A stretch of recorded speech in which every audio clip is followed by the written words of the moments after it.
ਮੈਨੂੰ ਕਈ ਵਾਰੀ ਆਖਿਆ ਕਈਆਂ ਨੇ ਤੂੰ ਲੈਣਾ ਪੰਜਾਬੀ ਦਾ ਨਾ ਛੱਡ ਦੇ। ਮੈਨੂੰ ਇੰਜ ਦਾ ਲੱਗਦਾ ਜਿਵੇਂ ਲੋਕੀ ਆਖਣ ਤੂੰ ਆਪਣੀ ਮਾਂ ਨੂੰ ਕਹਿਣਾ ਮਾਂ ਛੱਡ ਦੇ। ਮੈਨੂੰ ਫਖਰ ਹੈ ਪੰਜਾਬੀ ਬੋਲਣ ਤੇ। ਮੈਂ ਹਿੰਦੂਆਂ ਕਾਫਰਾਂ ਦੀ ਜ਼ਬਾਨ ਤੇ ਲਾਹਨਤ ਭੇਜਣਾ ਵਾ। ਮੈਨੂੰ ਫਖਰ ਹੈ ਕਿ ਮੈਂ ਇੱਕ ਪੰਜਾਬੀ ਹਾਂ, ਮੈਂ ਪੰਜਾਬੀ ਬੋਲਦਾ ਰਹਾਂਗਾ। ਔਰ ਮੇਰੀ ਪੰਜਾਬੀ ਬੋਲਣ ਤੇ ਅਗਰ ਕਿਸੇ ਨੂੰ ਤਕਲੀਫ ਹੈ ਨਾ ਤੇ ਹੁੰਦੀ ਰਵੇ, ਮੈਂ ਪੰਜਾਬੀ ਬੋਲਦਿਆਂ ਰਹਿਣਾ। ਮੈਂ ਪੰਜਾਬੀ, ਤੂੰ ਪੰਜਾਬੀ, ਮਾਂ ਬੋਲੀ ਵੇ ਬੋਲ ਪੰਜਾਬੀ। ਕਾਂ ਤੇ ਚਿੜੀਆਂ ਆਪਣੀ ਬੋਲਣ, ਤੂੰ ਕਿਉਂ ਬੋਲੇ ਗੈਰ ਪੰਜਾਬੀ। अस्सलाम वालेकुम दोस्तों, ਤੁਹਾਡਾ ਹੋਸਟ ਖਾਲਿਦ ਚਿਸ਼ਤੀ ਔਰ ਅੱਜ ਅਸੀਂ ਮੌਜੂਦ ਹਾਂ ਗੁਜਰਾਂਵਾਲੇ ਦੇ ਵਿੱਚ। ਤੇ ਗੁਜਰਾਂਵਾਲੇ ਦੀ ਆਨ, ਗੁਜਰਾਂਵਾਲੇ ਦੀ ਸ਼ਾਨ, ਗੁਜਰਾਂਵਾਲੇ ਦੀ ਪਹਿਚਾਨ ਸਾਡੇ ਬਹੁਤ ਪਿਆਰੇ ਮਿੱਤਰ ਔਰ ਪੰਜਾਬੀ ਦੀ ਬਹੁਤ ਵਧੀਆ ਤਰੀਕੇ ਨਾਲ ਸੇਵਾ ਕਰ ਰਹੇ ਨੇ ਸ਼ਬਾਜ਼ ਚੀਮਾ ਸਾਹਿਬ। अस्सलाम वालेकुम ਜੀ ਵਾਲੇਕੁਮ ਸਲਾਮ, ਬਹੁਤ ਸ਼ੁਕਰੀਆ ਜਨਾਬ। ਸ਼ਬਾਜ਼ ਚੀਮਾ ਸਾਹਿਬ, ਤੁਸੀਂ ਮਾਸ਼ਾਅੱਲਾ ਪੰਜਾਬੀ ਵਾਸਤੇ ਬਹੁਤ ਕੁਝ ਕਰ ਰਹੇ ਹੋ। ਜਿਹੜੇ ਸਾਡੇ ਬਾਕੀ ਪੰਜਾਬੀ ਭਰਾ ਨੇ ਉਹਨਾਂ ਨੂੰ ਕੀ ਸੁਨੇਹਾ ਦਿਓਗੇ ਤੁਸੀਂ? ਜੀ ਮੇਰਾ ਖਿਆਲ ਹੈ ਕਿ ਸਾਰਿਆਂ ਦੀ ਜ਼ਿੰਮੇਵਾਰੀ ਬਣਦੀ ਹੈ ਕਿ ਪੰਜਾਬੀ ਜਿਹੜੀ ਸਾਡੀ ਮਾਂ ਬੋਲੀ ਜ਼ਬਾਨ ਹੈ, ਜਿਹਨੂੰ ਅਸੀਂ ਘਰਾਂ 'ਚੋਂ ਧਿੱਕੇ ਮਾਰ ਕੇ ਬਾਹਰ ਬਰੂਆਂ ਤੋਂ ਕੱਢ ਛੜੇ ਆ, ਤੇ ਸਾਰੇ ਹੀ ਵੇਖੋ ਕਤਰਾ ਕਤਰਾ ਦਰਿਆ ਬਣਦਾ। ਸਾਰੇ ਹੀ ਇਨਸ਼ਾਅੱਲਾ ਜਦੋਂ ਸਾਰੇ ਸੱਜਣ ਮਿੱਤਰ ਅਸੀਂ ਚੱਲਾਂਗੇ, ਨਾਲ ਰਲ ਕੇ ਕਾਫਲਾ ਬਣੇਗਾ ਤੇ ਇਨਸ਼ਾਅੱਲਾ ਤਾਲਾ ਅੱਲਾ ਦੇ ਫਜ਼ਲੋ ਕਰਮ ਦੇ ਨਾਲ ਜਿਹੜੇ ਨੇ ਸਭ ਦੀ ਜ਼ਿੰਮੇਵਾਰੀ ਹੈ। ਕੋਈ ਇਹਦੇ 'ਚ ਆਸਾਨ ਨਹੀਂ। ਉਹ ਮਾਂ ਦੀ ਖਿਦਮਤ ਕਰਨਾ ਕੋਈ ਆਸਾਨ ਤੇ ਨਹੀਂ ਨਾ ਹੁੰਦਾ। ਹਾਂਜੀ ਹਾਂਜੀ। ਤੇ ਮਾਂ ਬੋਲੀ ਦੀ ਖਿਦਮਤ ਕਰਨਾ ਵੀ ਕੋਈ ਆਸਾਨ ਨਹੀਂ। ਤੇ ਮੇਰਾ ਸਾਰਿਆਂ ਨੂੰ ਚੱਲਣਾ ਚਾਹੀਦਾ ਤਾਂ ਕਿ ਇਹ ਜ਼ਬਾਨ ਜਿਹੜੀ ਹੈ ਆਉਣ ਵਾਲੀ ਨਸਲ ਜਿਹੜੀ ਹੈ ਉੱਥੋਂ ਤੱਕ ਪਹੁੰਚ ਸਕੇ। ਚੂँਕਿ ਤੁਹਾਡਾ ਤਲਕ ਇੱਕ ਜੱਟ ਬਰਾਦਰੀ ਨਾਲ ਹੈ, ਚੀਮਾ ਚੂँਕਿ ਉਹਨਾਂ ਦੀ ਗੋਤ ਹੈ। ਮੈਂ ਚੂँਕਿ ਸਾਡੇ ਜਿਹੜੇ ਲਹਿੰਦੇ ਚੜ੍ਹਦੇ ਪੰਜਾਬ ਦੇ ਵਿੱਚ ਜਿੰਨੇ ਵੀ ਜੱਟ ਬਰਾਦਰੀਆਂ ਗੋਤਾਂ ਨੇ ਉਹਦੇ ਬਾਰੇ ਮੈਂ ਤੁਹਾਡੇ ਕੋਲ ਪੁੱਛਣਾ ਚਾਹਾਂਗਾ ਕਿ ਜੱਟ ਬਰਾਦਰੀ ਕਿੱਥੋਂ ਸ਼ੁਰੂ ਹੋਈ, ਇਹਦੀਆਂ ਕਿਹੜੀਆਂ ਕਿਹੜੀਆਂ ਗੋਤਾਂ ਨੇ? ਸਰ ਵੇਖੋ, ਜੱਟ ਬਰਾਦਰੀ ਜਿਹੜੀ ਹੈ ਨਾ, ਇਹਦੀਆਂ ਤੇ 100 'ਚ ਗੋਤਾਂ ਨੇ। ਜੀ ਜੀ। ਮਗਰ ਸ਼ਾਇਦ ਸਾਰੀਆਂ ਗੋਤਾਂ ਮੈਨੂੰ ਵੀ ਨਹੀਂ ਪਤਾ। ਠੀਕ ਹੈ। ਠੀਕ ਹੈ ਜੀ। ਜ਼ਿਆਦਾ ਤੋਂ ਜ਼ਿਆਦਾ ਮੈਨੂੰ ਕੋਈ 50-60 ਤੁਹਾਨੂੰ ਮੈਂ ਗਿਣਾ ਸਕਦਾ ਵਾਂ। ਜੀ ਜੀ। ਬਹੁਤ ਜ਼ਿਆਦਾ 100 'ਚ ਇਹਦੀਆਂ ਗੋਥਾਂ ਨੇ। ਤੇ ਜਿਹੜੀ ਸਾਡੀ ਬੇਸਿਕਲੀ ਜਿਹੜੇ ਸਾਡੇ ਵੱਡ ਵਡੇਰੇ ਸਨ ਨਾ, ਉਹ ਸਿੱਖ ਸਨ। ਔਰ ਅਸੀਂ ਬਹੁਤ ਕੋਈ ਪੁਰਾਣੇ ਮੁਸਲਮਾਨ ਨਹੀਂ, ਸਿੱਖਾਂ ਤੋਂ ਅਸੀਂ ਮੁਸਲਮਾਨ ਹੋਏ ਹਾਂ। ਤੇ ਅਸੀਂ ਜਿਹੜੇ ਖਸੂਸਨ ਚੀਮੇ ਦੇ ਚੱਠੇ ਆ ਨਾ, ਜਿਹੜੇ ਇਹਨਾਂ ਦੀ ਤੇ ਬੇਸਿਕਲੀ ਜਿਹੜੀ ਪਿੱਛੋਂ ਮਿਲਦੀ ਹੈ ਨਾ, ਪ੍ਰਵਿਥਰੀ ਰਾਜ ਦੇ ਨਾਲ ਮਿਲਦੀ ਹੈ। ਉਹਨਾਂ ਦੇ ਪੁੱਤਰ ਸਨ ਚੀਮਾ ਤੇ ਚੱਠਾ। ਉਹ ਜਦੋਂ ਐਂਡ ਤੇ ਸ਼ਖਸ ਖੁਰਦਾ ਹੋ ਕੇ ਆਏ ਨੇ ਨਾ, ਤੇ ਇੱਥੇ ਦਰਿਆ ਚਨਾਬ ਦੇ ਕਿਨਾਰੇ ਆ ਕੇ ਬੈਠੇ ਨੇ 100 ਵਾਲੇ ਪਿੰਡ 'ਚ। ਠੀਕ, ਇੱਕ ਦਾ ਨਾਂ ਚੀਮਾ ਸੀ, ਇੱਕ ਦਾ ਨਾਂ ਚੱਠਾ ਸੀ। ਇਹ ਚੀਮਾ ਤੇ ਚੱਠਾ ਇਹ ਗੋਥਾਂ ਦੇ ਉੱਥੋਂ ਨਿਕਲੀਆਂ ਨੇ। ਠੀਕ ਹੈ। ਤੇ ਬਾਕੀ ਜੱਟ ਜਿਹੜੇ ਨੇ ਉਹ ਤੇ ਫਿਰ ਜਿਸ ਤਰ੍ਹਾਂ ਉਹ ਬਹੁਤ ਸਾਰੇ ਲੋਕ ਇੰਜ ਵੀ ਆਉਂਦੇ ਨੇ ਕਿ ਹਜ਼ਰਤ ਆਦਮ अलैहिस्सलाम ਵੀ ਜੱਟ ਸਨ, ਕਿਉਂਕਿ ਜ਼ਿਮੀ ਸ਼ੋਬੇ ਦੇ ਨਾਲ ਜ਼ਾਤਾਂ ਮੁਨਸਲਿਕ ਨੇ ਨਾ। ਤੇ ਜਦੋਂ ਆਦਮ अलैहिस्सलाम ਨੇ ਜ਼ਿਮੀਦਾਰਾ ਕੀਤਾ ਤੇ ਅਸੀਂ ਤੇ ਉਹ ਵੀ ਜੱਟ ਸਨ। ਤੇ ਜੱਟ ਤੇ ਜਦੋਂ ਦੀ ਦੁਨੀਆ ਉਦੋਂ ਦੇ ਜੱਟ ਨੇ। ਠੀਕ ਹੈ। ਇਹਦੀਆਂ ਜਿਹੜੀ ਮਸ਼ਹੂਰ ਕੁਝ ਆਪਣਾ ਗੋਤਾਂ ਨੇ ਉਹ ਵੇਖੋ ਜੀ, ਸਭ ਤੋਂ ਮਸ਼ਹੂਰ ਮੈਂ ਸਮਝਣਾ ਜਿਹੜੇ ਸਾਡੀ ਚੀਮਾ ਗੋਤ ਹੈ, ਜਿਹਦੀ ਕਿ ਮੈਂ ਵੀ ਹਾਂ, ਇਹ ਜੱਟਾਂ ਦੀ ਸਭ ਤੋਂ ਵੱਡੀ ਗੋਤ। 100 ਪਿੰਡ ਜਿਹੜੇ ਨੇ ਇੱਥੇ ਤਹਿਸੀਲ ਵਜ਼ੀਰਾਬਾਦ ਦੇ ਵਿੱਚ ਨੇ, ਬਲਕਿ ਹੁਣ ਜ਼ਿਲ੍ਹਾ ਵਜ਼ੀਰਾਬਾਦ ਸਿਆਲਕੋਟ 'ਚ ਬੈਠੇ ਨੇ, ਸਾਡੇ ਚੜ੍ਹਦੇ ਪੰਜਾਬ ਵਿੱਚ, ਉਸ ਤੋਂ ਬਾਅਦ ਫੈਸਲਾਬਾਦ ਸਰਗੋਧੇ 'ਚ। ਠੀਕ ਹੈ ਜੀ। ਲੇਕਿਨ ਚੀਮਿਆਂ ਚੱਠਿਆਂ ਦੀ ਜੜ੍ਹ ਇੱਥੇ ਵੇ। ਤੇ ਸਭ ਤੋਂ ਮੈਂ ਸਮਝਦਾ ਕਿ ਵੱਡੀ ਗੋਤ ਹੈ। ਉਸ ਤੋਂ ਬਾਅਦ ਬਾਜਵੇ ਨੇ, ਸੰਧੂ ਨੇ, ਉਸ ਤੋਂ ਬਾਅਦ ਕਲੇਰ ਨੇ, ਉਸ ਤੋਂ ਬਾਅਦ ਜਿਹੜਾ ਇਹਦਾ ਨਾਂ ਕੀ ਹੈ ਕਿ ਬਾਠ ਨੇ, ਵਿਰਕ ਨੇ, ਬਹੁਤ ਸਾਰੀਆਂ ਜਿੰਨੀਆਂ ਵੀ ਤੁਸੀਂ ਮੈਂ ਗਿਣਾਉਂਦਾ ਜਾਵਾਂਗਾ ਨਾ, ਇਹ ਮੁੱਕਣੀਆਂ ਨਹੀਂ। ਲੇਕਿਨ ਜਿਹੜੀਆਂ ਚੀਜ਼ਾਂ ਜਿੱਦਾਂ ਵੜੈਚ ਨੇ, ਠੀਕ ਹੈ ਜੀ, ਤੇ ਬਹੁਤ ਸਾਰੀਆਂ ਗੋਥਾਂ ਨੇ ਜਿਹੜੀਆਂ ਕਿ ਮਸ਼ਹੂਰ। ਜਿਹੜੇ ਸਾਡੇ ਇਸ ਇਲਾਕੇ 'ਚ ਜਿਹੜੀ ਸਭ ਤੋਂ ਵੱਡੀ ਗੋਤ ਹੈ ਉਹ ਚੀਮੇ ਤੇ ਜੱਟੇ ਨੇ। ਜਿਸ ਤਰ੍ਹਾਂ ਚੂँਕਿ ਸਾਡੀਆਂ ਪੰਜਾਬੀ ਦੀਆਂ ਮਿਸਾਲਾਂ ਨੇ ਬੇਸ਼ੁਮਾਰ, ਜਿਸ ਤਰ੍ਹਾਂ ਕਹਿੰਦੇ ਨੇ ਰਾਹ ਪਿਆ ਜਾਣੇ ਜਾਂ ਵਾਹ ਪਿਆ ਜਾਣੇ, ਇਹ ਮਿਸਾਲ ਦੇ ਬਾਰੇ ਕੋਈ ਰੋਸ਼ਨੀ ਪਾਓਗੇ? ਜੀ ਬਿਲਕੁਲ। ਇਹਦੇ ਮਤਲਬ ਇਹੀ ਹੈ ਕਿ ਤੁਹਾਨੂੰ ਬਜ਼ਾਹਰ ਕੋਈ ਵੀ ਇਨਸਾਨ ਬਹੁਤ ਹੀ ਬੇਸ਼ੱਕ ਗੁੱਡ ਲੁਕਿੰਗ ਨਜ਼ਰ ਆ ਰਿਹਾ ਹੋਵੇ, ਬੜਾ ਅੱਛਾ ਨਜ਼ਰ ਆ ਰਿਹਾ ਹੋਵੇ, ਲੇਕਿਨ ਉਹਨਾਂ ਚਿਰ ਉਹਦੇ ਮੁਤਲਕ ਤੁਹਾਨੂੰ ਪਤਾ ਨਹੀਂ ਲੱਗ ਸਕਦਾ ਜਿੰਨਾ ਚਿਰ ਤੁਹਾਡਾ ਉਹਦੇ ਨਾਲ ਵਾਹ ਨਾ ਪਵੇ। ਤੇ ਰਾਹ ਤੁਹਾਨੂੰ ਦੂਰੋਂ ਬਾਅਦ ਦਫਾ ਬੜੇ ਰਸਤੇ ਸੁਹਾਣੇ ਨਜ਼ਰ ਆ ਰਹੇ ਹੁੰਦੇ ਨੇ, ਤੇ ਜਦੋਂ ਪੈਂਦੇ ਹੋ ਤਾਂ ਪਤਾ ਲੱਗਦਾ ਕਿ ਲੱਖ ਲੱਖ ਡੂੰਘੇ ਉਹਦੇ ਟੋਏ ਹੁੰਦੇ ਨੇ। ਮਗਰ ਰਾਹ ਦਾ ਵੀ ਉਨੀ ਦੇਰ ਪਤਾ ਨਹੀਂ ਲੱਗਣਾ ਜਿੰਨਾ ਚਿਰ ਉਹ ਰਾਹ 'ਤੇ ਨਹੀਂ ਜਾਣਾ। ਤੇ ਬੰਦੇ ਕਿਸੇ ਦਾ ਵੀ ਉਨੀ ਦੇਰ ਪਤਾ ਨਹੀਂ ਲੱਗਣਾ ਜਿੰਨਾ ਚਿਰ ਉਹਦੇ 'ਤੇ ਵਾਹ ਨਹੀਂ ਪੈਣਾ। ਤੇ ਬੇਸਿਕਲੀ ਆਹ ਜਿਹੜੀ ਮਿਸਾਲ ਹੈ ਨਾ, ਰਾਹ ਪਿਆ ਜਾਣੇ ਵਾਹ ਪਿਆ ਜਾਣੇ, ਇਹ ਬੇਸਿਕਲੀ ਇਹ ਗੱਲ ਆਉਂਦੀ ਇਹਦੇ 'ਚ। ਇਸੇ ਤਰ੍ਹਾਂ ਇੱਕ ਖਾਣ ਹੈ ਪੰਜਾਬੀ ਦਾ ਕਿ ਵਿਹਲੀ ਰੰਨ ਪ੍ਰਾਹੁਣਿਆਂ ਨੂੰ। ਜੀ ਬਿਲਕੁਲ ਜੀ, ਸਾਰ ਗੱਲ ਹੈ ਜੀ। ਵਿਹਲੀ ਰੰਨ ਜਿਹੜੀ ਉਹ ਪ੍ਰਾਹੁਣੇ ਜੋਗੀ ਹੁੰਦੀ ਹੈ ਕਿ ਉਹਦੇ 'ਚ ਆਮ ਤੌਰ 'ਤੇ ਸਾਡੀਆਂ ਜਿਹੜੀਆਂ ਨਕਾਰੀਆਂ ਜਿਹੜੀਆਂ ਬੀਬੀਆਂ ਨੇ, ਜਿਹੜੀਆਂ ਕੱਖ ਨਹੀਂ ਕਰਦੀਆਂ, ਠੀਕ ਹੈ ਜੀ। ਤੇ ਮੇਰਾ ਮਤਲਬ ਹੈ ਆਮ ਤੌਰ ਤੇ ਪਤਾ ਉਹ ਜ਼ਿਆਦਾਤਰ ਜ਼ਬਾਨ ਕੋਲ ਹੀ ਕੰਮ ਲੈਂਦੀਆਂ ਨੇ, ਅਮਲੀ ਤੌਰ ਤੇ ਉਹ ਜਿਹੜਾ ਨਾ ਉਹ ਕੰਮ ਨਹੀਂ ਕਰਦੀਆਂ। ਤੇ ਉਹ ਫਿਰ ਜਦੋਂ ਕੋ ਆਇਆ ਗਿਆ ਹੋਵੇ ਨਾ ਪ੍ਰਾਹੁਣਾ, ਤੇ ਉਹ ਫਿਰ ਸ਼ਰਮੋ ਸ਼ਰਮੀ ਉਹਨੂੰ ਤਾਂ ਕੁਛ ਚਾਹ ਦੀ ਪਿਆਲੀ ਬਣਾ ਕੇ ਦੇਣੀ ਹੁੰਦੀ ਹੈ ਨਾ ਉਹਨੇ। ਤੇ ਉਸ ਬਹਾਲੇ ਨਾਲ ਫਿਰ ਉਹ ਕਿਹਾ ਗਿਆ ਕਿ ਵੇਲੀ ਰਾਨੇ ਪ੍ਰਾਹੁਣੇ ਜੋਗੀ ਜੀ ਕੁਛ 6 ਮਹੀਨਿਆਂ ਬਾਅਦ ਪ੍ਰਾਹੁਣਾ ਆਉਂਦਾ ਉਹਨਾਂ ਨੂੰ ਚਾਹ ਬਣਾ ਕੇ ਦਿੰਦੀ, ਘਰ ਦੇ ਜੋਗੀ ਨਹੀਂ ਹੈ। ਦੂਰ ਦੇ ਢੋਲ ਸੁਹਾਣੇ ਲੱਗਦੇ ਜੀ ਬਿਲਕੁਲ। ਇਹ ਮਿਸਾਲ ਕਿੱਥੋਂ ਸ਼ੁਰੂ ਹੋਈ? ਜੀ ਬਿਲਕੁਲ, ਇਹ ਬੇਸਿਕਲੀ ਦੂਰ ਦੇ ਢੋਲ ਆਉਂਦੇ ਨੇ ਨਾ ਕਿ ਦੂਰੋਂ ਢੋਲ ਬੜਾ ਸੁਹਾਨਾ ਉਹਦਾ ਇੱਕ ਸਾਊਂਡ ਆਉਂਦਾ ਹੈ, ਤੇ ਜਦੋਂ ਨੇੜੇ ਬਿਲਕੁਲ ਕਰੀਬ ਆਉਂਦਾ ਤੇ ਤੁਹਾਡੇ ਉਹ ਕੰਨ ਪਾੜਦਾ ਹੁੰਦਾ ਹੈ। ਇਸ ਤਰ੍ਹਾਂ ਹੀ ਬਹੁਤ ਸਾਰੇ ਇਨਸਾਨ ਜਿਹੜੇ ਕਿ ਬਜ਼ਾਹਰ ਦੂਰੋਂ ਬੜੇ ਖੂਬਸੂਰਤ ਔਰ ਗੁੱਡ ਲੁਕਿੰਗ ਔਰ ਬੜੀ ਨਾਈਸ ਪਰਸਨੈਲਿਟੀ ਨਜ਼ਰ ਆ ਰਹੇ ਹੁੰਦੇ ਨੇ, ਜਦੋਂ ਤੁਹਾਡੇ ਬਿਲਕੁਲ ਨਜ਼ਦੀਕ ਆਉਂਦੇ ਨੇ ਤੇ ਤੁਸੀਂ ਆਂਦੇ ਹੋ ਕਿ ਇਹ ਤੇ ਬਹੁਤ ਫਜ਼ੂਲ ਆਦਮੀ ਹੈ, ਬਹੁਤ ਥਰਡ ਕਲਾਸ ਆਦਮੀ ਹੈ, ਇਹਦਾ ਨਾ ਅਖਲਾਕ ਹੈ ਨਾ ਕਿਰਦਾਰ ਹੈ। तो बेसिकली ये मिसाल इत्थों ही बनी है कि दूरों बाद दफ़ा चीज़ां जिहड़ियां बहुत खूबसूरत नज़र आ रही होंदियां ने, जदों नेड़े होंदियां ने तो कख भी नहीं होंदियां। ਜਿਹੜੇ ਪਿੰਡ ਨਹੀਂ ਜਾਣਾ ਉਸ ਪਿੰਡ ਦਾ ਰਾਹ ਨਹੀਂ ਪੁੱਛੀਦਾ। जी बिल्कुल, असी सानू आदत एक ना कि राह जांदी हर गल च पंगा लेना है। मेरा मतलब है जिहदी कोई ज़रूरत ही नहीं, कोई लोड़ ही नहीं, ज़रा भी कोई गल ਜਿਹੜੀ ਹੈ ਨਾ ਜਿਵੇਂ ਮੇਨ ਹੀਰੋਇਨ ਅਗਰ ਡਾਂਸ ਕਰ ਰਹੀ ਹੁੰਦੀ ਤੇ ਪਿੱਛੇ ਆਹੋ ਨਹੀਂ ਆਹੋ ਕਰਨ ਵਾਲੀਆਂ ਬੀਬੀਆਂ ਨਹੀਂ ਹੁੰਦੀਆਂ, ਉਸ ਤਰ੍ਹਾਂ ਹੀ ਬਾਸ ਬੰਦੇ ਨੂੰ ਆਦਤ ਹੁੰਦੀ ਕਿ ਹਰ ਗੱਲ 'ਚ ਪੰਗਾ ਲੈਣਾ ਚਾਹੀਦਾ। ਲਿਹਾਜ਼ਾ ਹਰ ਗੱਲ ਦੇ ਵਿੱਚ ਪੰਗਾ ਨਹੀਂ ਲੈਣਾ ਚਾਹੀਦਾ, ਕਈਆਂ ਤੋਂ ਜ਼ਰਾ ਪਰਾਂ ਵੀ ਰਹਿਣਾ ਚਾਹੀਦਾ, ਨਜ਼ਰ ਅੰਦਾਜ਼ ਵੀ ਕਰਨਾ ਚਾਹੀਦਾ ਉਹਨਾਂ ਨੂੰ, ਹਰ ਗੱਲ ਦੇ ਵਿੱਚ ਨਹੀਂ ਵੜ ਜਾਣਾ ਚਾਹੀਦਾ। ਕਿ ਮੇਰਾ ਮਤਲਬ ਹੈ ਕਿ ਕੋਈ ਜਿਹਦੇ ਇਸ ਗੱਲ 'ਚ ਮਕਸਦ ਹੈ ਤੁਹਾਡਾ, ਕੋਈ ਮਤਲਬ ਹੈ, ਉਸ ਗੱਲ ਦਾ ਪੁੱਛੋ ਵੀ, ਉਹਦੇ ਵਿੱਚ ਵੀ ਵੜੋ ਤਾਂ ਕਿ ਤੁਹਾਨੂੰ ਕੋਈ ਫਾਇਦਾ ਪਹੁੰਚਾਏ। ਜਿਹੜਾ ਬੇਮਕਸਦ ਗੱਲਾਂ ਦੇ ਵਿੱਚ ਨਹੀਂ ਵੜਨਾ ਚਾਹੀਦਾ। ਉਹ ਇਹ ਮਿਸਾਲ ਬੇਸਿਕਲੀ ਇਸ ਲਈ ਬਣੀ ਹੈ। ਜਿੱਥੋਂ ਦੀ ਖੋਤੀ ਉੱਥੇ ਆਣ ਖਲੋਤੀ। ਜੀ ਇਹਦੇ ਵਿੱਚ ਬੇਸਿਕਲੀ ਲੋਕ ਅਕਸਰ ਉਹ ਆਖਦੇ ਨੇ ਨਾ ਕਿ ਉਹ ਕੋਈ ਬੰਦਾ ਜ਼ਿੰਦਗੀ ਦੇ ਵਿੱਚ ਕੋਈ ਨਿਕਲਦਾ ਕੋਈ ਸਟਰਗਲ ਕਰਨ ਕਿਤਲੇ, ਠੀਕ ਹੈ, ਤਾਂ ਬਾਜ਼ ਦਫਾ ਉਹਨੂੰ ਨਾਕਾਮੀ ਵੀ ਹੋ ਜਾਂਦੀ ਹੈ।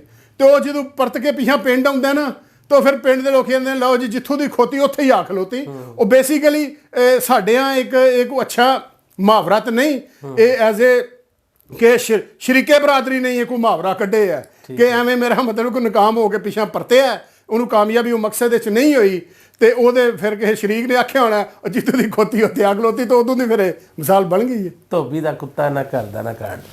ਜੀ ਬਿਲਕੁਲ, ਧੋਬੀ ਦਾ ਕੁੱਤਾ ਬੇਸਿਕਲੀ ਇਹਦੀ ਮਿਸਾਲ ਇਸ ਲਈ ਹੈ ਧੋਬੀ ਦੇ ਕੁੱਤੇ ਕੀ ਕਿ ਉਹ ਜਿਹੜਾ ਨਾ ਸ਼ਾਮ ਨੂੰ ਉਹ ਧੋਬੀ ਦੇ ਨਾਲ ਘਰ ਆ ਜਾਂਦਾ ਤੇ ਸਵੇਰੇ ਫਿਰ ਧੋਬੀ ਦੇ ਪਿੱਛੇ ਧੋਬੀ ਘਾਟ ਵੱਲ ਟੁਰ ਜਾਂਦਾ। ਮੇਰਾ ਮਤਲਬ ਦੋ ਜਗ੍ਹਾ ਤੇ ਰਹਿੰਦਾ। ਇਹ ਸਾਡੇ ਇਨਸਾਨਾਂ ਲਈ ਸਮਝਣ ਲਈ ਮਿਸਾਲ ਹੈ ਕਿ ਕੋਈ ਵੀ ਇਨਸਾਨ ਹੈ ਨਾ ਜਿਹੜੇ ਸਾਰੇ ਘਰਾਂ ਨੂੰ ਰਾਜ਼ੀ ਰੱਖਦਾ, ਸਾਰਿਆਂ ਘਰਾਂ ਲਈ ਹੁੰਦਾ ਨਾ, ਉਹ ਕਿਸੇ ਦਾ ਵੀ ਨਹੀਂ ਹੁੰਦਾ। ਤੇ ਲਿਹਾਜ਼ਾ ਜਿੱਥੇ ਵੀ ਖਲੋਤੇ ਹੋ ਗੈਰਤਮੰਦ ਇਨਸਾਨ ਤੇ ਦਲੇਰ ਆਦਮੀ ਦੀ ਵੀ ਪਛਾਣ ਹੈ। ਉਹ ਜਿੱਥੇ ਵੀ ਖਲੋਤਾ ਹੁੰਦਾ ਇੱਕ ਥਾਂ ਖਲੋਤਾ ਹੁੰਦਾ, ਥਾਂ ਥਾਂ ਜਾ ਕੇ ਆਉਂਦੇ ਨੇ, ਥਾਂ ਫਿਰਨ ਵਾਲੇ ਦੀ ਕੁੱਤੇ ਦੀ ਵੀ ਇੱਜ਼ਤ ਨਹੀਂ ਹੁੰਦੀ। ਬੰਦਾ ਵੀ ਇਸ ਤਰ੍ਹਾਂ ਹੀ, ਬੰਦਾ ਵੀ ਕੋਈ ਇੱਕ ਥਾਂ ਹੀ ਖਲੋਤਾ ਹੋਵੇ ਤਾਂ ਉਹਦੀ ਇੱਜ਼ਤ ਹੁੰਦੀ ਹੈ। ਕਈ ਹੁੰਦੇ ਨੇ ਸਾਰਿਆਂ ਨੂੰ ਰਾਜ਼ੀ ਪੇ ਕਰਦੇ ਨੇ, ਤਾਂ ਉਹ ਬੇਸਿਕਲੀ ਇਹੋ ਜਿਹੇ ਥਰਡ ਕਲਾਸ ਲੋਕਾਂ ਦੀ ਮਿਸਾਲ ਹੈ ਕਿ ਜਿਹੜੇ ਸਾਰਿਆਂ ਪਾਸੇ ਫਿਰਦੇ ਹੁੰਦੇ ਨੇ ਨਾ, ਉਹ ਕਿਤਲੇ ਜੋਗੇ ਵੀ ਨਹੀਂ ਹੁੰਦੇ। ਬਹੁਤਿਆਂ ਘਰਾਂ ਦਾ ਪ੍ਰਾਹੁਣਾ ਭੁਖਾਰਾ ਜਾਂ ਬਹੁਤ ਜੀ ਉਹਦੇ 'ਚ ਬਹੁਤੇ ਪ੍ਰਾਹੁਣਿਆਂ ਦਾ ਜਿਹੜਾ ਕਹਿੰਦੇ ਨਾ ਉਹ ਬਾਜ਼ ਦਫਾ ਜਦੋਂ ਸਾਡੇ ਅਕਸਰ ਸਾਡੇ ਨਾਲ ਵੀ ਇੱਕ ਦੋ ਵਾਰੀ ਇੰਝ ਹੀ ਹੋਇਆ ਕਿ ਤੁਸੀਂ ਕਿਸੇ ਪਿੰਡ ਗਏ ਹੋ ਤੇ ਤੁਹਾਡੇ ਉੱਥੇ ਕੋਈ 5-7 ਰਿਸ਼ਤੇਦਾਰਾਂ ਦੇ ਘਰ ਨੇ, ਠੀਕ ਹੈ, ਤਾਂ ਸਾਰਿਆਂ ਨੂੰ ਹੁੰਦਾ ਕਿ ਉਹ ਪਕਾ ਲੇਗਾ ਤੇ ਉਹ ਪਕਾ ਲੇਗਾ, ਠੀਕ ਹੈ। ਤੇ ਜੇ ਇੱਕ ਘਰ ਜਾਓ ਨਾ ਤੁਹਾਨੂੰ ਫਿਕਰ ਹੁੰਦੀ ਹੈ ਕਿ ਭਈ ਮੇਰੇ ਲਈ ਆਇਆ ਤੇ ਮੈਂ ਹੀ ਇਹਦੀ ਪਕਾਣੀ ਹੈ। ਤੇ ਲਿਹਾਜ਼ਾ ਕਦੀ ਵੀ ਜ਼ਿੰਦਗੀ 'ਚ ਬਹੁਤਿਆਂ ਘਰਾਂ ਦਾ ਪ੍ਰਾਹੁਣਾ ਨਹੀਂ ਬਣਨਾ ਚਾਹੀਦਾ। ਇੱਕ ਘਰ ਹੀ ਜਾਓ ਤਾਂ ਉਹਨੂੰ ਜਾ ਕੇ ਆਖੋ ਭਾਈ ਉਹਨੂੰ ਵੀ ਫਿਕਰ ਹੋਵੇ ਤੇ ਤੁਹਾਨੂੰ ਵੀ ਪਤਾ ਹੋਵੇ ਤਾਂ ਸਾਨੂੰ ਲੱਭ ਜਾਣੀ ਹੈ। ਜੱਟ ਚੁੱਕੇ ਪੜ੍ਹੇ ਲਿਖੇ ਵੀ ਨੇ ਸਾਰੀਆਂ ਫੈਮਲੀਆਂ 'ਚ, ਯਾਨੀ ਕਿ ਬਹੁਤ ਰਿਚ ਵੀ ਨੇ। ਇੱਕ ਮਿਸਾਲ ਜਿਹੜੀ ਬਣੀ ਹੈ ਜੱਟ ਤੇ ਮੱਤ ਨਹੀਂ, ਮੱਤ ਤੇ ਜੱਟ ਨਹੀਂ, ਇਹਦੇ ਬਾਰੇ ਕੀ ਕਹੋਗੇ? ਜੀ ਬੇਸਿਕਲੀ ਵੇਖੋ ਅਸੀਂ ਤੇ ਜਿੰਨੀਆਂ ਵੀ ਮਿਸਾਲਾਂ ਬਣੀਆਂ ਨੇ ਨਾ, ਅਸੀਂ ਸਰ ਮੈਂ ਤਾਂ ਉਹਨਾਂ ਨੂੰ ਕਬੂਲ ਕਰਨਾ। ਠੀਕ ਹੈ। ਕੋਈ ਵੀ ਇਹ ਵੱਡ ਵਡੇਰਿਆਂ ਨੇ ਜਿਹੜੀ ਵੀ ਕੋਈ ਗੱਲ ਨਿਕਲੀ ਹੈ ਨਾ, ਉਹਦੇ ਕੋਈ ਨਾ ਕੋਈ ਗੱਲ ਹੋਏਗੀ। ਕੋਈ ਜੱਟ ਨੇ ਕੋਲੋਂ ਕੋਈ ਬੇਵਕੂਫੀ ਵਾਲਾ ਕੰਮ ਹੋ ਗਿਆ ਹੋਏਗਾ ਤੇ ਉਹਦੇ ਲਈ ਕੋਈ ਮਿਸਾਲ ਬਣੀ ਹੋਏਗੀ। ਔਰ ਉਹ ਨਜ਼ਰ ਵੀ ਹੁੰਦਾ, ਤੁਸੀਂ ਕਚਹਿਰੀਆਂ ਹੀ ਟੁਰ ਜਾਓ, 90% ਕੇਸ ਜੱਟਾਂ ਦੇ ਚੱਲਣ ਦੇ ਨੇ। ਠੀਕ ਹੋ ਗਏ। ਲੜਾਈਆਂ ਝਗੜੇ ਮਾਰ ਕਟਾਈਆਂ, ਇੱਕ ਮਰਲੇ ਤੋਂ ਥਾਂ 10 ਜੀ ਇਹਨਾਂ ਮਾਰ ਛੜੇ ਨੇ। ਤਾਂ ਬੇਸਿਕਲੀ ਇਹ ਗੱਲ ਸਾਬਤ ਵੀ ਹੁੰਦੀ ਹੈ ਨਾ ਕਿ ਇਹ ਕੌਮ ਜਿਹੜੀ ਹੈ ਨਾ ਕੰਮ ਕਰਨ ਤੋਂ ਪਹਿਲਾਂ ਨਹੀਂ ਸੋਚਦੀ, ਕੰਮ ਕਰਕੇ ਸੋਚਦੀ ਹੈ ਕਿ ਚੱਲ ਜੋ ਹੋਏਗਾ ਵੇਖੀ ਜਾਏਗੀ। ਤੇ ਉਹ ਇਸ ਲਈ ਉਹ ਕਹਿੰਦੇ ਨੇ ਨਾ ਕਿ ਜੱਟ ਤੇ ਮੱਤ ਨਹੀਂ, ਉਹ ਇਸ ਵਜ੍ਹਾ ਤੋਂ ਬਣੀ ਹੈ ਕਿ ਸੋਚ ਸਮਝ ਕੇ ਨਹੀਂ ਕਹਿੰਦੇ ਨੇ ਵੇਖੀ ਜਾਏਗੀ ਜੋ ਕੁਛ ਹੋਏਗਾ। ਤੇ ਮੈਂ ਤੈਨੂੰ ਕਬੂਲ ਕਰਨਾ। ਔਰ ਜਿੰਨੀਆਂ ਵੀ ਬਰਾਦਰੀਆਂ ਨੇ ਉਹਨਾਂ ਦੇ ਮਤਲਬ ਕੋਈ ਵੀ ਅਗਰ ਗੱਲ ਬਣੀ ਹੈ ਨਾ, ਅੱਛੀ ਜਾਂ ਬੁਰੀ, ਉਹਨਾਂ ਨੂੰ ਕਬੂਲ ਕਰਨਾ ਚਾਹੀਦਾ। ਵੱਡ ਵਡੇਰਿਆਂ ਦੀਆਂ ਪੁਰਾਵਾਂ 100 ਸਾਲ ਮਿਸਾਲਾਂ ਨੇ, ਮੈਂ ਸਰ ਕਬੂਲ ਕਰਨਾ ਖੁੱਲੇ ਦਿਲ ਨਾਲ। ਬਿਲਕੁਲ ਠੀਕ ਗੱਲ ਹੋਏਗੀ ਜਨਾਬ। ਤੁਹਾਡੀ ਸੋਸ਼ਲ ਮੀਡੀਆ ਤੇ ਵਾਇਰਲ ਹੋਣ ਦੀ ਵਜ੍ਹਾ ਤੁਹਾਡੀ ਇਹ ਪੱਗ, ਤੁਹਾਡੀ ਮਾਂ ਬੋਲੀ ਜ਼ਬਾਨ ਜਾਂ ਤੁਹਾਡਾ ਲੋਕਾਂ ਨਾਲ ਚੰਗਾ ਰੱਖ ਰਖਾਓ? ਦੇਖੋ ਜੀ, ਸੋਸ਼ਲ ਮੀਡੀਆ ਤੇ ਜਿਹੜਾ ਆਉਣ ਦਾ ਮਕਸਦ ਹੈ ਬੇਸਿਕਲੀ ਉਹ ਤੇ ਇਹੋ ਹੀ ਸੀ ਕਿ ਜਿਹੜੀ ਸਾਡੀ ਆਉਣ ਵਾਲੀ ਨਸਲ ਹੈ ਇਹਨੂੰ ਅਗਾਈ ਦੇਈਏ, ਇਹਨੂੰ ਦੱਸਣ ਦੀ ਜ਼ਰੂਰਤ ਹੈ ਕਿ ਯਾਰ ਸਾਡੇ ਵੱਡ ਵਡੇਰਾ, ਸਾਡੇ ਪੰਜਾਬ ਦਾ ਕੋਈ ਕਲਚਰ ਸਨ, ਕੋਈ ਰਵਾਇਤ ਸਨ, ਯਾਰ ਇਹ ਸਾਡੀ ਮਾਂ ਬੋਲੀ ਜ਼ਬਾਨ ਹੈ। ਔਰ ਯਾਰ ਅੱਛਾ ਜੀ, ਜਦੋਂ ਮੈਂ ਸ਼ੁਰੂ ਤੇ ਇਹ ਸੋਸ਼ਲ ਮੀਡੀਆ ਸ਼ੁਰੂ ਕੀਤਾ ਨਾ ਤਾਂ ਲੋਕੀ ਮੈਨੂੰ ਕਹਿਣ ਯਾਰ ਉਹ ਚੀਮਾ ਜੀ ਕੀ ਤੁਸੀਂ ਪੰਜਾਬੀ ਜ਼ਬਾਨ ਦੇ ਪਿੱਛੇ ਲੱਗੇ ਫਿਰਦੇ ਹੋ। ਤੇ ਮੈਂ ਅਕਸਰ ਉਹਨਾਂ ਨੂੰ ਇੱਕ ਸ਼ੇਰ ਬੋਲ ਕੇ ਗੱਲ ਕਰਦਾ ਹੁੰਦਾ ਸਾਂ, ਮੈਨੂੰ ਕਈ ਵਾਰੀ ਆਖਿਆ ਕਈਆਂ ਨੇ ਤੂੰ ਲੈਣਾ ਪੰਜਾਬੀ ਦਾ ਨਾ ਛੱਡ ਦੇ। ਮੈਨੂੰ ਇੰਜ ਦਾ ਲੱਗਦਾ ਜਿਵੇਂ ਲੋਕੀ ਆਖਣ ਤੂੰ ਆਪਣੀ ਮਾਂ ਨੂੰ ਕਹਿਣਾ ਮਾਂ ਛੱਡ ਦੇ। ਮੈਂ ਆਪਣੀ ਇਸ ਮਾਂ ਦਾ ਖਹਿੜਾ ਨਹੀਂ ਛੱਡਿਆ। ਇੱਥੋਂ ਇਹ ਗੱਲ ਸਾਬਤ ਹੁੰਦੀ ਹੈ ਕਿ ਤੁਸੀਂ ਆਪਣੀ ਜਿਹੜੀ ਰੀਜਨ, ਜਿਹਨੇ ਤੋਂ ਇੱਕ ਮਾਂ ਹੈ ਜਿਹਨੇ ਤੁਹਾਨੂੰ ਪੈਦਾ ਕੀਤਾ ਹੈ, ਅਗਰ ਤੁਸੀਂ ਉਹਦੀ ਇੱਜ਼ਤ ਕਰਦੇ ਹੋ ਤਾਂ ਅੱਲਾਹ ਤਾਲਾ ਤੁਹਾਨੂੰ ਦੁਨੀਆ ਤੇ ਆਖਰਤ ਤੇ ਵੀ ਇੱਜ਼ਤ ਦਿੱਤਾ ਹੈ। ਤੇ ਇਹ ਮਾਂ ਬੋਲੀ ਹੈ ਤੇ ਮਾਂ ਬੋਲੀ ਇਹ ਵੀ ਮਾਂ ਹੈ। ਅਗਰ ਇਹਦੀ ਤੁਸੀਂ ਇਹਨੂੰ ਪ੍ਰਮੋਟ ਕਰਨ ਲਈ ਇਹਦੇ ਲਈ ਤੁਸੀਂ ਕੰਮ ਕਰੋਗੇ ਤੇ ਮਾਂ ਆਪਣੀ ਔਲਾਦ ਨੂੰ ਖਾਲੀ ਹੱਥ ਲਦਾ ਛੜੇ, ਇਹ ਕਦੀ ਵੀ ਨਹੀਂ ਹੋ ਸਕਦਾ। ਮੈਂ ਸਮਝਦਾ ਮੈਂ ਆਪਣੇ ਕਲਚਰ ਨੂੰ ਪ੍ਰਮੋਟ ਕਰਨ ਦੀ ਕੋਸ਼ਿਸ਼ ਕੀਤੀ ਹੈ, ਆਪਣੀ ਮਾਂ ਬੋਲੀ ਨੂੰ ਕੋਸ਼ਿਸ਼ ਕੀਤੀ ਹੈ। ਤੇ ਮੇਰੀ ਮਾਂ ਜਿਹੜੀ ਹੈ ਬੋਲੀ ਹੈ ਇਹ ਮੈਨੂੰ ਸੁਲਾਹ ਦੇ ਰਹੀ ਹੈ ਕਿ ਅੱਜ ਪੂਰੀ ਦੁਨੀਆ 'ਚ ਲੋਕੀ ਸ਼ਹਿਬਾਜ਼ ਚੀਮੇ ਨੂੰ ਕਲਚਰ ਉਹ ਮਾਂ ਬੋਲੀ ਦੇ ਹਵਾਲੇ ਨਾਲ ਜਾਣਦੇ ਨੇ। ਤੁਸੀਂ ਜਿਹੜੇ ਪੰਜਾਬੀ ਦੇ ਜਿਹੜੇ ਤੁਹਾਡੇ ਫੇਵਰਟ ਸ਼ਾਇਰ ਨੇ ਉਹਨਾਂ ਦੇ ਕੋਈ ਮੈਨੂੰ ਸ਼ੇਰ ਸੁਣਾਵੋਗੇ ਤੇ ਸਾਡੇ ਸੁਣਨ ਵਾਲੇ ਜਿਹੜੇ ਤੁਹਾਡੀ ਸ਼ੇਰੋ ਸ਼ਾਇਰੀ ਬੜੀ ਪਸੰਦ ਕਰਦੇ ਜਿਹੜੀ ਤੁਸੀਂ ਡਿਲੀਵਰ ਕਰਦੇ ਜੀ? ਉਹਦੇ 'ਚ ਇਹ ਵੇ ਕਿ ਕਿਸ ਦਾ ਦੋਸ਼ ਸੀ ਤੇ ਕਿਸ ਦਾ ਨਹੀਂ ਸੀ, ਇਹ ਗੱਲਾਂ ਹੋਣ ਕਰਨ ਦੀਆਂ ਨਹੀਂ ਤੇ ਵੇਲੇ ਲੰਘ ਗਏ ਤੋਬਾ ਵਾਲੇ ਤੇ ਰਾਤਾਂ ਹੋ ਕੇ ਪਰੰਦੀਆਂ ਨਹੀਂ। ਜੋ ਹੋਇਆ ਏ ਇਹ ਹੋਣਾ ਹੀ ਸੀ ਤੇ ਹੋਣੀ ਹੋਇਓ ਰੁਕਦੀ ਨਹੀਂ। ਤੇ ਜਦੋਂ ਇੱਕ ਵਾਰੀ ਸ਼ੁਰੂ ਹੋ ਜਾਵੇ ਤੇ ਗੱਲ ਫਿਰ ਐਵੇਂ ਮੁੱਕਦੀ ਨਹੀਂ। ਕੁਝ ਉਂਝ ਵੀ ਰਾਵਾਂ ਔਖੀਆਂ ਸਨ, ਕੁਝ ਗੱਲ ਵਿੱਚ ਗਮ ਦਾ ਤੌਕ ਵੀ ਸੀ, ਕੁਝ ਸ਼ਹਿਰ ਦੇ ਲੋਕ ਵੀ ਜ਼ਾਲਮ ਸਨ, ਕੁਝ ਸਾਨੂੰ ਮਰਨ ਦਾ ਸ਼ੌਕ ਵੀ ਸੀ। ਕੋਈ ਇੱਕ ਦੋ ਹੋਰ ਤੁਸੀਂ ਸੁਣਾ ਦਿਓਗੇ ਤੇ ਜ਼ਰਾ ਸਾਡਾ ਪ੍ਰੋਗਰਾਮ ਜ਼ਰਾ ਮਜ਼ੇਦਾਰ ਹੋਏਗਾ। ਉਹਦੇ 'ਚ ਇਹ ਵੇਖ ਜੀ, ਮੈਂ ਪੰਜਾਬੀ ਦੇ ਹਵਾਲੇ ਨਾਲ, ਕਿਉਂਕਿ ਮੈਂ ਕੰਮ ਕਰ ਰਿਹਾ ਪੰਜਾਬੀ ਹਵਾਲੇ ਨਾਲ, ਮੈਂ ਪੰਜਾਬੀ ਤੂੰ ਪੰਜਾਬੀ, ਮਾਂ ਬੋਲੀ ਵੇ ਬੋਲ ਪੰਜਾਬੀ, ਕਾਂ ਤੇ ਚਿੜੀਆਂ ਆਪਣੀ ਬੋਲਣ ਤੂੰ ਕਿਉਂ ਬੋਲੇ ਗੈਰ ਪੰਜਾਬੀ। ਉਹ ਪਾਣੀ ਵੀ ਤੇਰਾ ਦਾਣੇ ਵੀ ਤੇਰੇ, ਤੈਨੂੰ ਕਾਦੀ ਥੋੜ ਪੰਜਾਬੀ। ਉਹ ਕੋਟ ਵੀ ਪਾ ਤੇ ਟਾਈ ਵੀ ਲਾ, ਪਰ ਬੋਲੀ ਆਪਣੀ ਬੋਲ ਪੰਜਾਬੀ, ਬੋਲੀ ਆਪਣੀ ਬੋਲ ਪੰਜਾਬੀ। ਕੀ ਬਾਤ ਹੈ, ਕੀ ਬਾਤ। ਤੁਸੀਂ ਚੁੱਕੇ ਤੁਹਾਡਾ ਤਲਕ ਸਿਆਸਤ ਨਾਲ ਵੀ ਹੈ ਤੇ ਸਿਆਸਤ ਦੇ ਵਿੱਚ ਅਗਰ ਤੁਸੀਂ ਕਿਸੇ ਸਹੀ ਪੋਜੀਸ਼ਨ ਤੇ ਉੱਤੇ ਆਓਗੇ ਤੇ ਮਾਂ ਬੋਲੀ ਵਾਸਤੇ ਤੁਹਾਡਾ ਸਭ ਤੋਂ ਪਹਿਲਾਂ ਕਿਹੜਾ ਕੰਮ ਹੋਵੇ? ਜੀ ਸਭ ਤੋਂ ਪਹਿਲੇ ਤੇ ਦੇਖੋ ਮੈਂ ਐਪਰੀਸ਼ੀਏਟ ਕਰਨਾ ਵਕਤ ਦੇ ਹਾਕਮਾਂ ਨੂੰ, ਮਰੀਮ ਨਵਾਜ਼ ਸਾਹਿਬਾਂ ਨੂੰ, ਕਿ ਉਹਨਾਂ ਨੂੰ ਅਸੀਂ ਕਿਉਂਕਿ ਲੱਗੇ ਆ, ਬੜੀ ਦੇਰ ਦੇ ਲੱਗੇ ਆ।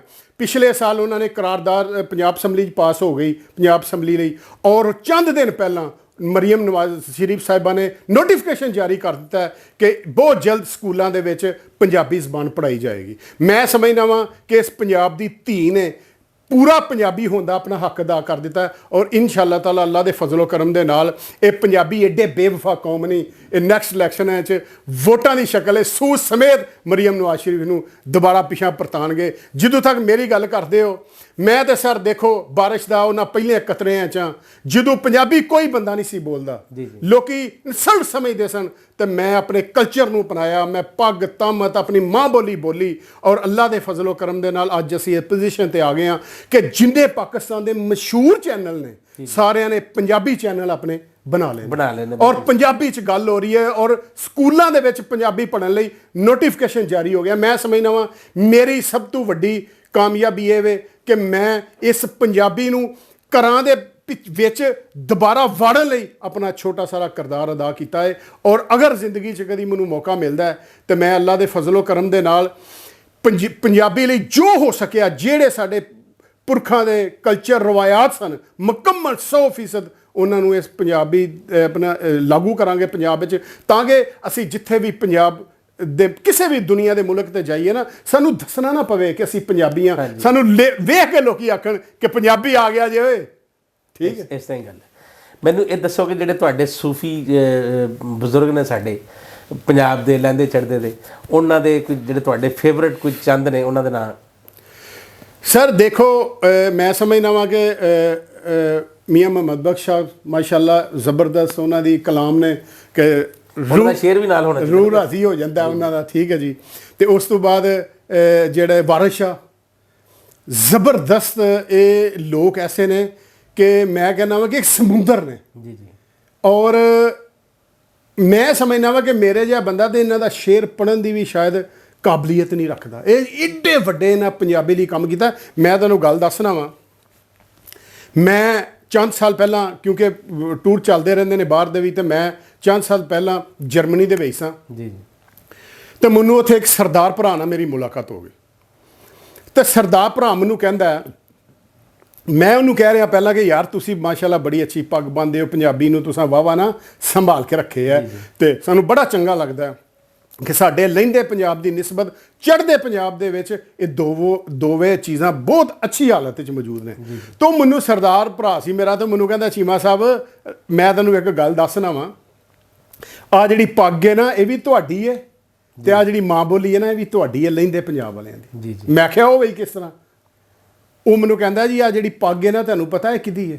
ਮੈਂ ਕਿਹਾ ਕਿਹਦੀ ਹੈ? ਉਹਨੇ ਕਿਹਾ ਤੁਹਾਡੇ ਨਬੀ ਕਰੀਮ ਸੱਲੱਲਾਹੁ ਅਲੈਹਿ ਵਸੱਲਮ ਦੀ ਪੱਗ ਹੈ। ਉਹ ਮੈਨੂੰ ਜਦੋਂ ਉਹਨੇ ਗੱਲ ਕੀਤੀ ਨਾ, ਤੇ ਮੈਨੂੰ ਉਸੇ ਟਾਈਮ ਮਸਜਿਦ ਨਬਵੀ ਦੇ ਵਿੱਚ ਪਿਆ ਹੋਇਆ ਇੱਕ ਨਵਾਦਰਾਤ ਨਜ਼ਰ 'ਚ ਆ ਗਈ, ਜਿਹੜਾ ਮੈਂ ਦੇਖ ਚੁੱਕਿਆ ਸਾਂ। ਨਬੀ ਕਰੀਮ ਸੱਲੱਲਾਹੁ ਅਲੈਹਿ ਵਸੱਲਮ ਦੀ ਬਾਸ਼ੀ ਮਸਜਿਦ ਦੇ ਵਿੱਚ ਪੱਗ ਪਈ ਹੈ। ਜੀ ਜੀ। ਤੇ ਉਹਨੇ ਕਿਹਾ ਇਹ ਤੁਹਾਡੇ ਨਬੀ ਦੀ ਪੱਗ ਹੈ ਜਿਹੜੀ ਅਸਾਂ ਸਿਰ ਤੇ ਸਜਾਈਏ, ਪੱਗ ਹੈ ਤੁਹਾਡੀ ਹੈ। ਤੇ ਜੇ ਤਾਂ ਮਾਂ ਬੋਲੀ ਦੀ ਗੱਲ ਕਰਦੇ ਹੋ ਨਾ, ਤੇ ਇਹ ਵਾਰਿਸ ਸ਼ਾਹ ਦੀ ਜ਼ਬਾਨ ਹੈ, ਇਹ ਬੁੱਲੇ ਸ਼ਾਹ ਦੀ ਜ਼ਬਾਨ ਹੈ, ਇਹ ਸਾਡੀ ਜ਼ਬਾਨ ਨਹੀਂ, ਇਹ ਉਸ ਕਿਤੇ ਦੀ ਜ਼ਬਾਨ ਹੈ। ਅਸਾਂ ਤੇ ਸਿਰਫ ਤੁਹਾਡੀ ਪੱਗ ਵੀ ਸਾਂਭੀ ਹੈ ਤੇ ਤੁਹਾਡੀ ਜ਼ਬਾਨ ਵੀ ਸਾਂਭੀ ਹੈ ਤੁਹਾਡੀ ਹੈ, ਅਸਾਂ ਸਿਰਫ ਸਾਂਭੀ ਹੈ। ਤੇ ਗੱਲ ਇਹ ਇਨਸ਼ਾਅੱਲਾ ਤਾਲਾ ਵੇਲਾ ਆ ਗਿਆ ਕਿ ਅਸਾਂ ਵੀ ਲੰਗੋਟਾ ਕੱਸ ਲਿਆ, ਤੇ ਅਸੀਂ ਵੀ ਇਨਸ਼ਾਅੱਲਾ ਇਹਦੇ ਤੇ ਪੂਰਾ ਪਹਿਰਾ ਦੇਵਾਂਗੇ। ਉਹ ਜਦੋਂ ਉਹ ਸਾਂਭ ਰਹੇ ਨੇ ਤੇ ਅਸੀਂ ਕਿਉਂ ਨਹੀਂ ਸਾਂਭ ਰਹੇ? ਇਨਸ਼ਾਅੱਲਾ ਅਸੀਂ ਵੀ ਸਾਂਭਾਂਗੇ। ਤੁਹਾਡੇ ਪਸੰਦੀਦਾ ਗੁਲੂਕਾਰ ਕਿਹੜੇ ਕਿਹੜੇ? ਵੇਖੋ ਜੀ, ਉਹ ਤੇ ਮੁਖਤਲਿਫ ਡਿਪੈਂਡ ਕਰਦਾ ਹੈ ਨਾ ਕਿ ਤੁਸੀਂ ਕਿਸ ਤਰ੍ਹਾਂ ਦੀ ਗਾਇਕੀ ਦੇ ਵਿੱਚ ਗੱਲ ਕਰ ਰਹੇ ਹੋ। ਅਗਰ ਤੁਸੀਂ ਸਾਡੇ ਪੰਜਾਬ ਦੇ ਕਲਚਰ ਦੇ ਹਵਾਲੇ ਨਾਲ ਤੁਸੀਂ ਗੱਲ, ਕਿਉਂਕਿ ਅੱਜ ਗੱਲ ਹੋ ਰਹੀ ਹੈ, ਤੇ ਉਹਦੇ ਲਈ ਮੈਂ ਸਮਝਦਾ ਵਾਂ ਕਿ ਆਰਫ ਲੋਹਾਰ ਨੇ ਬੜਾ ਜ਼ਬਰਦਸਤ ਪੰਜਾਬੀ 'ਚ ਜਿਹੜਾ ਉਹ ਪ੍ਰਮੋਟ ਕੀਤਾ, ਕੰਮ ਕੀਤਾ।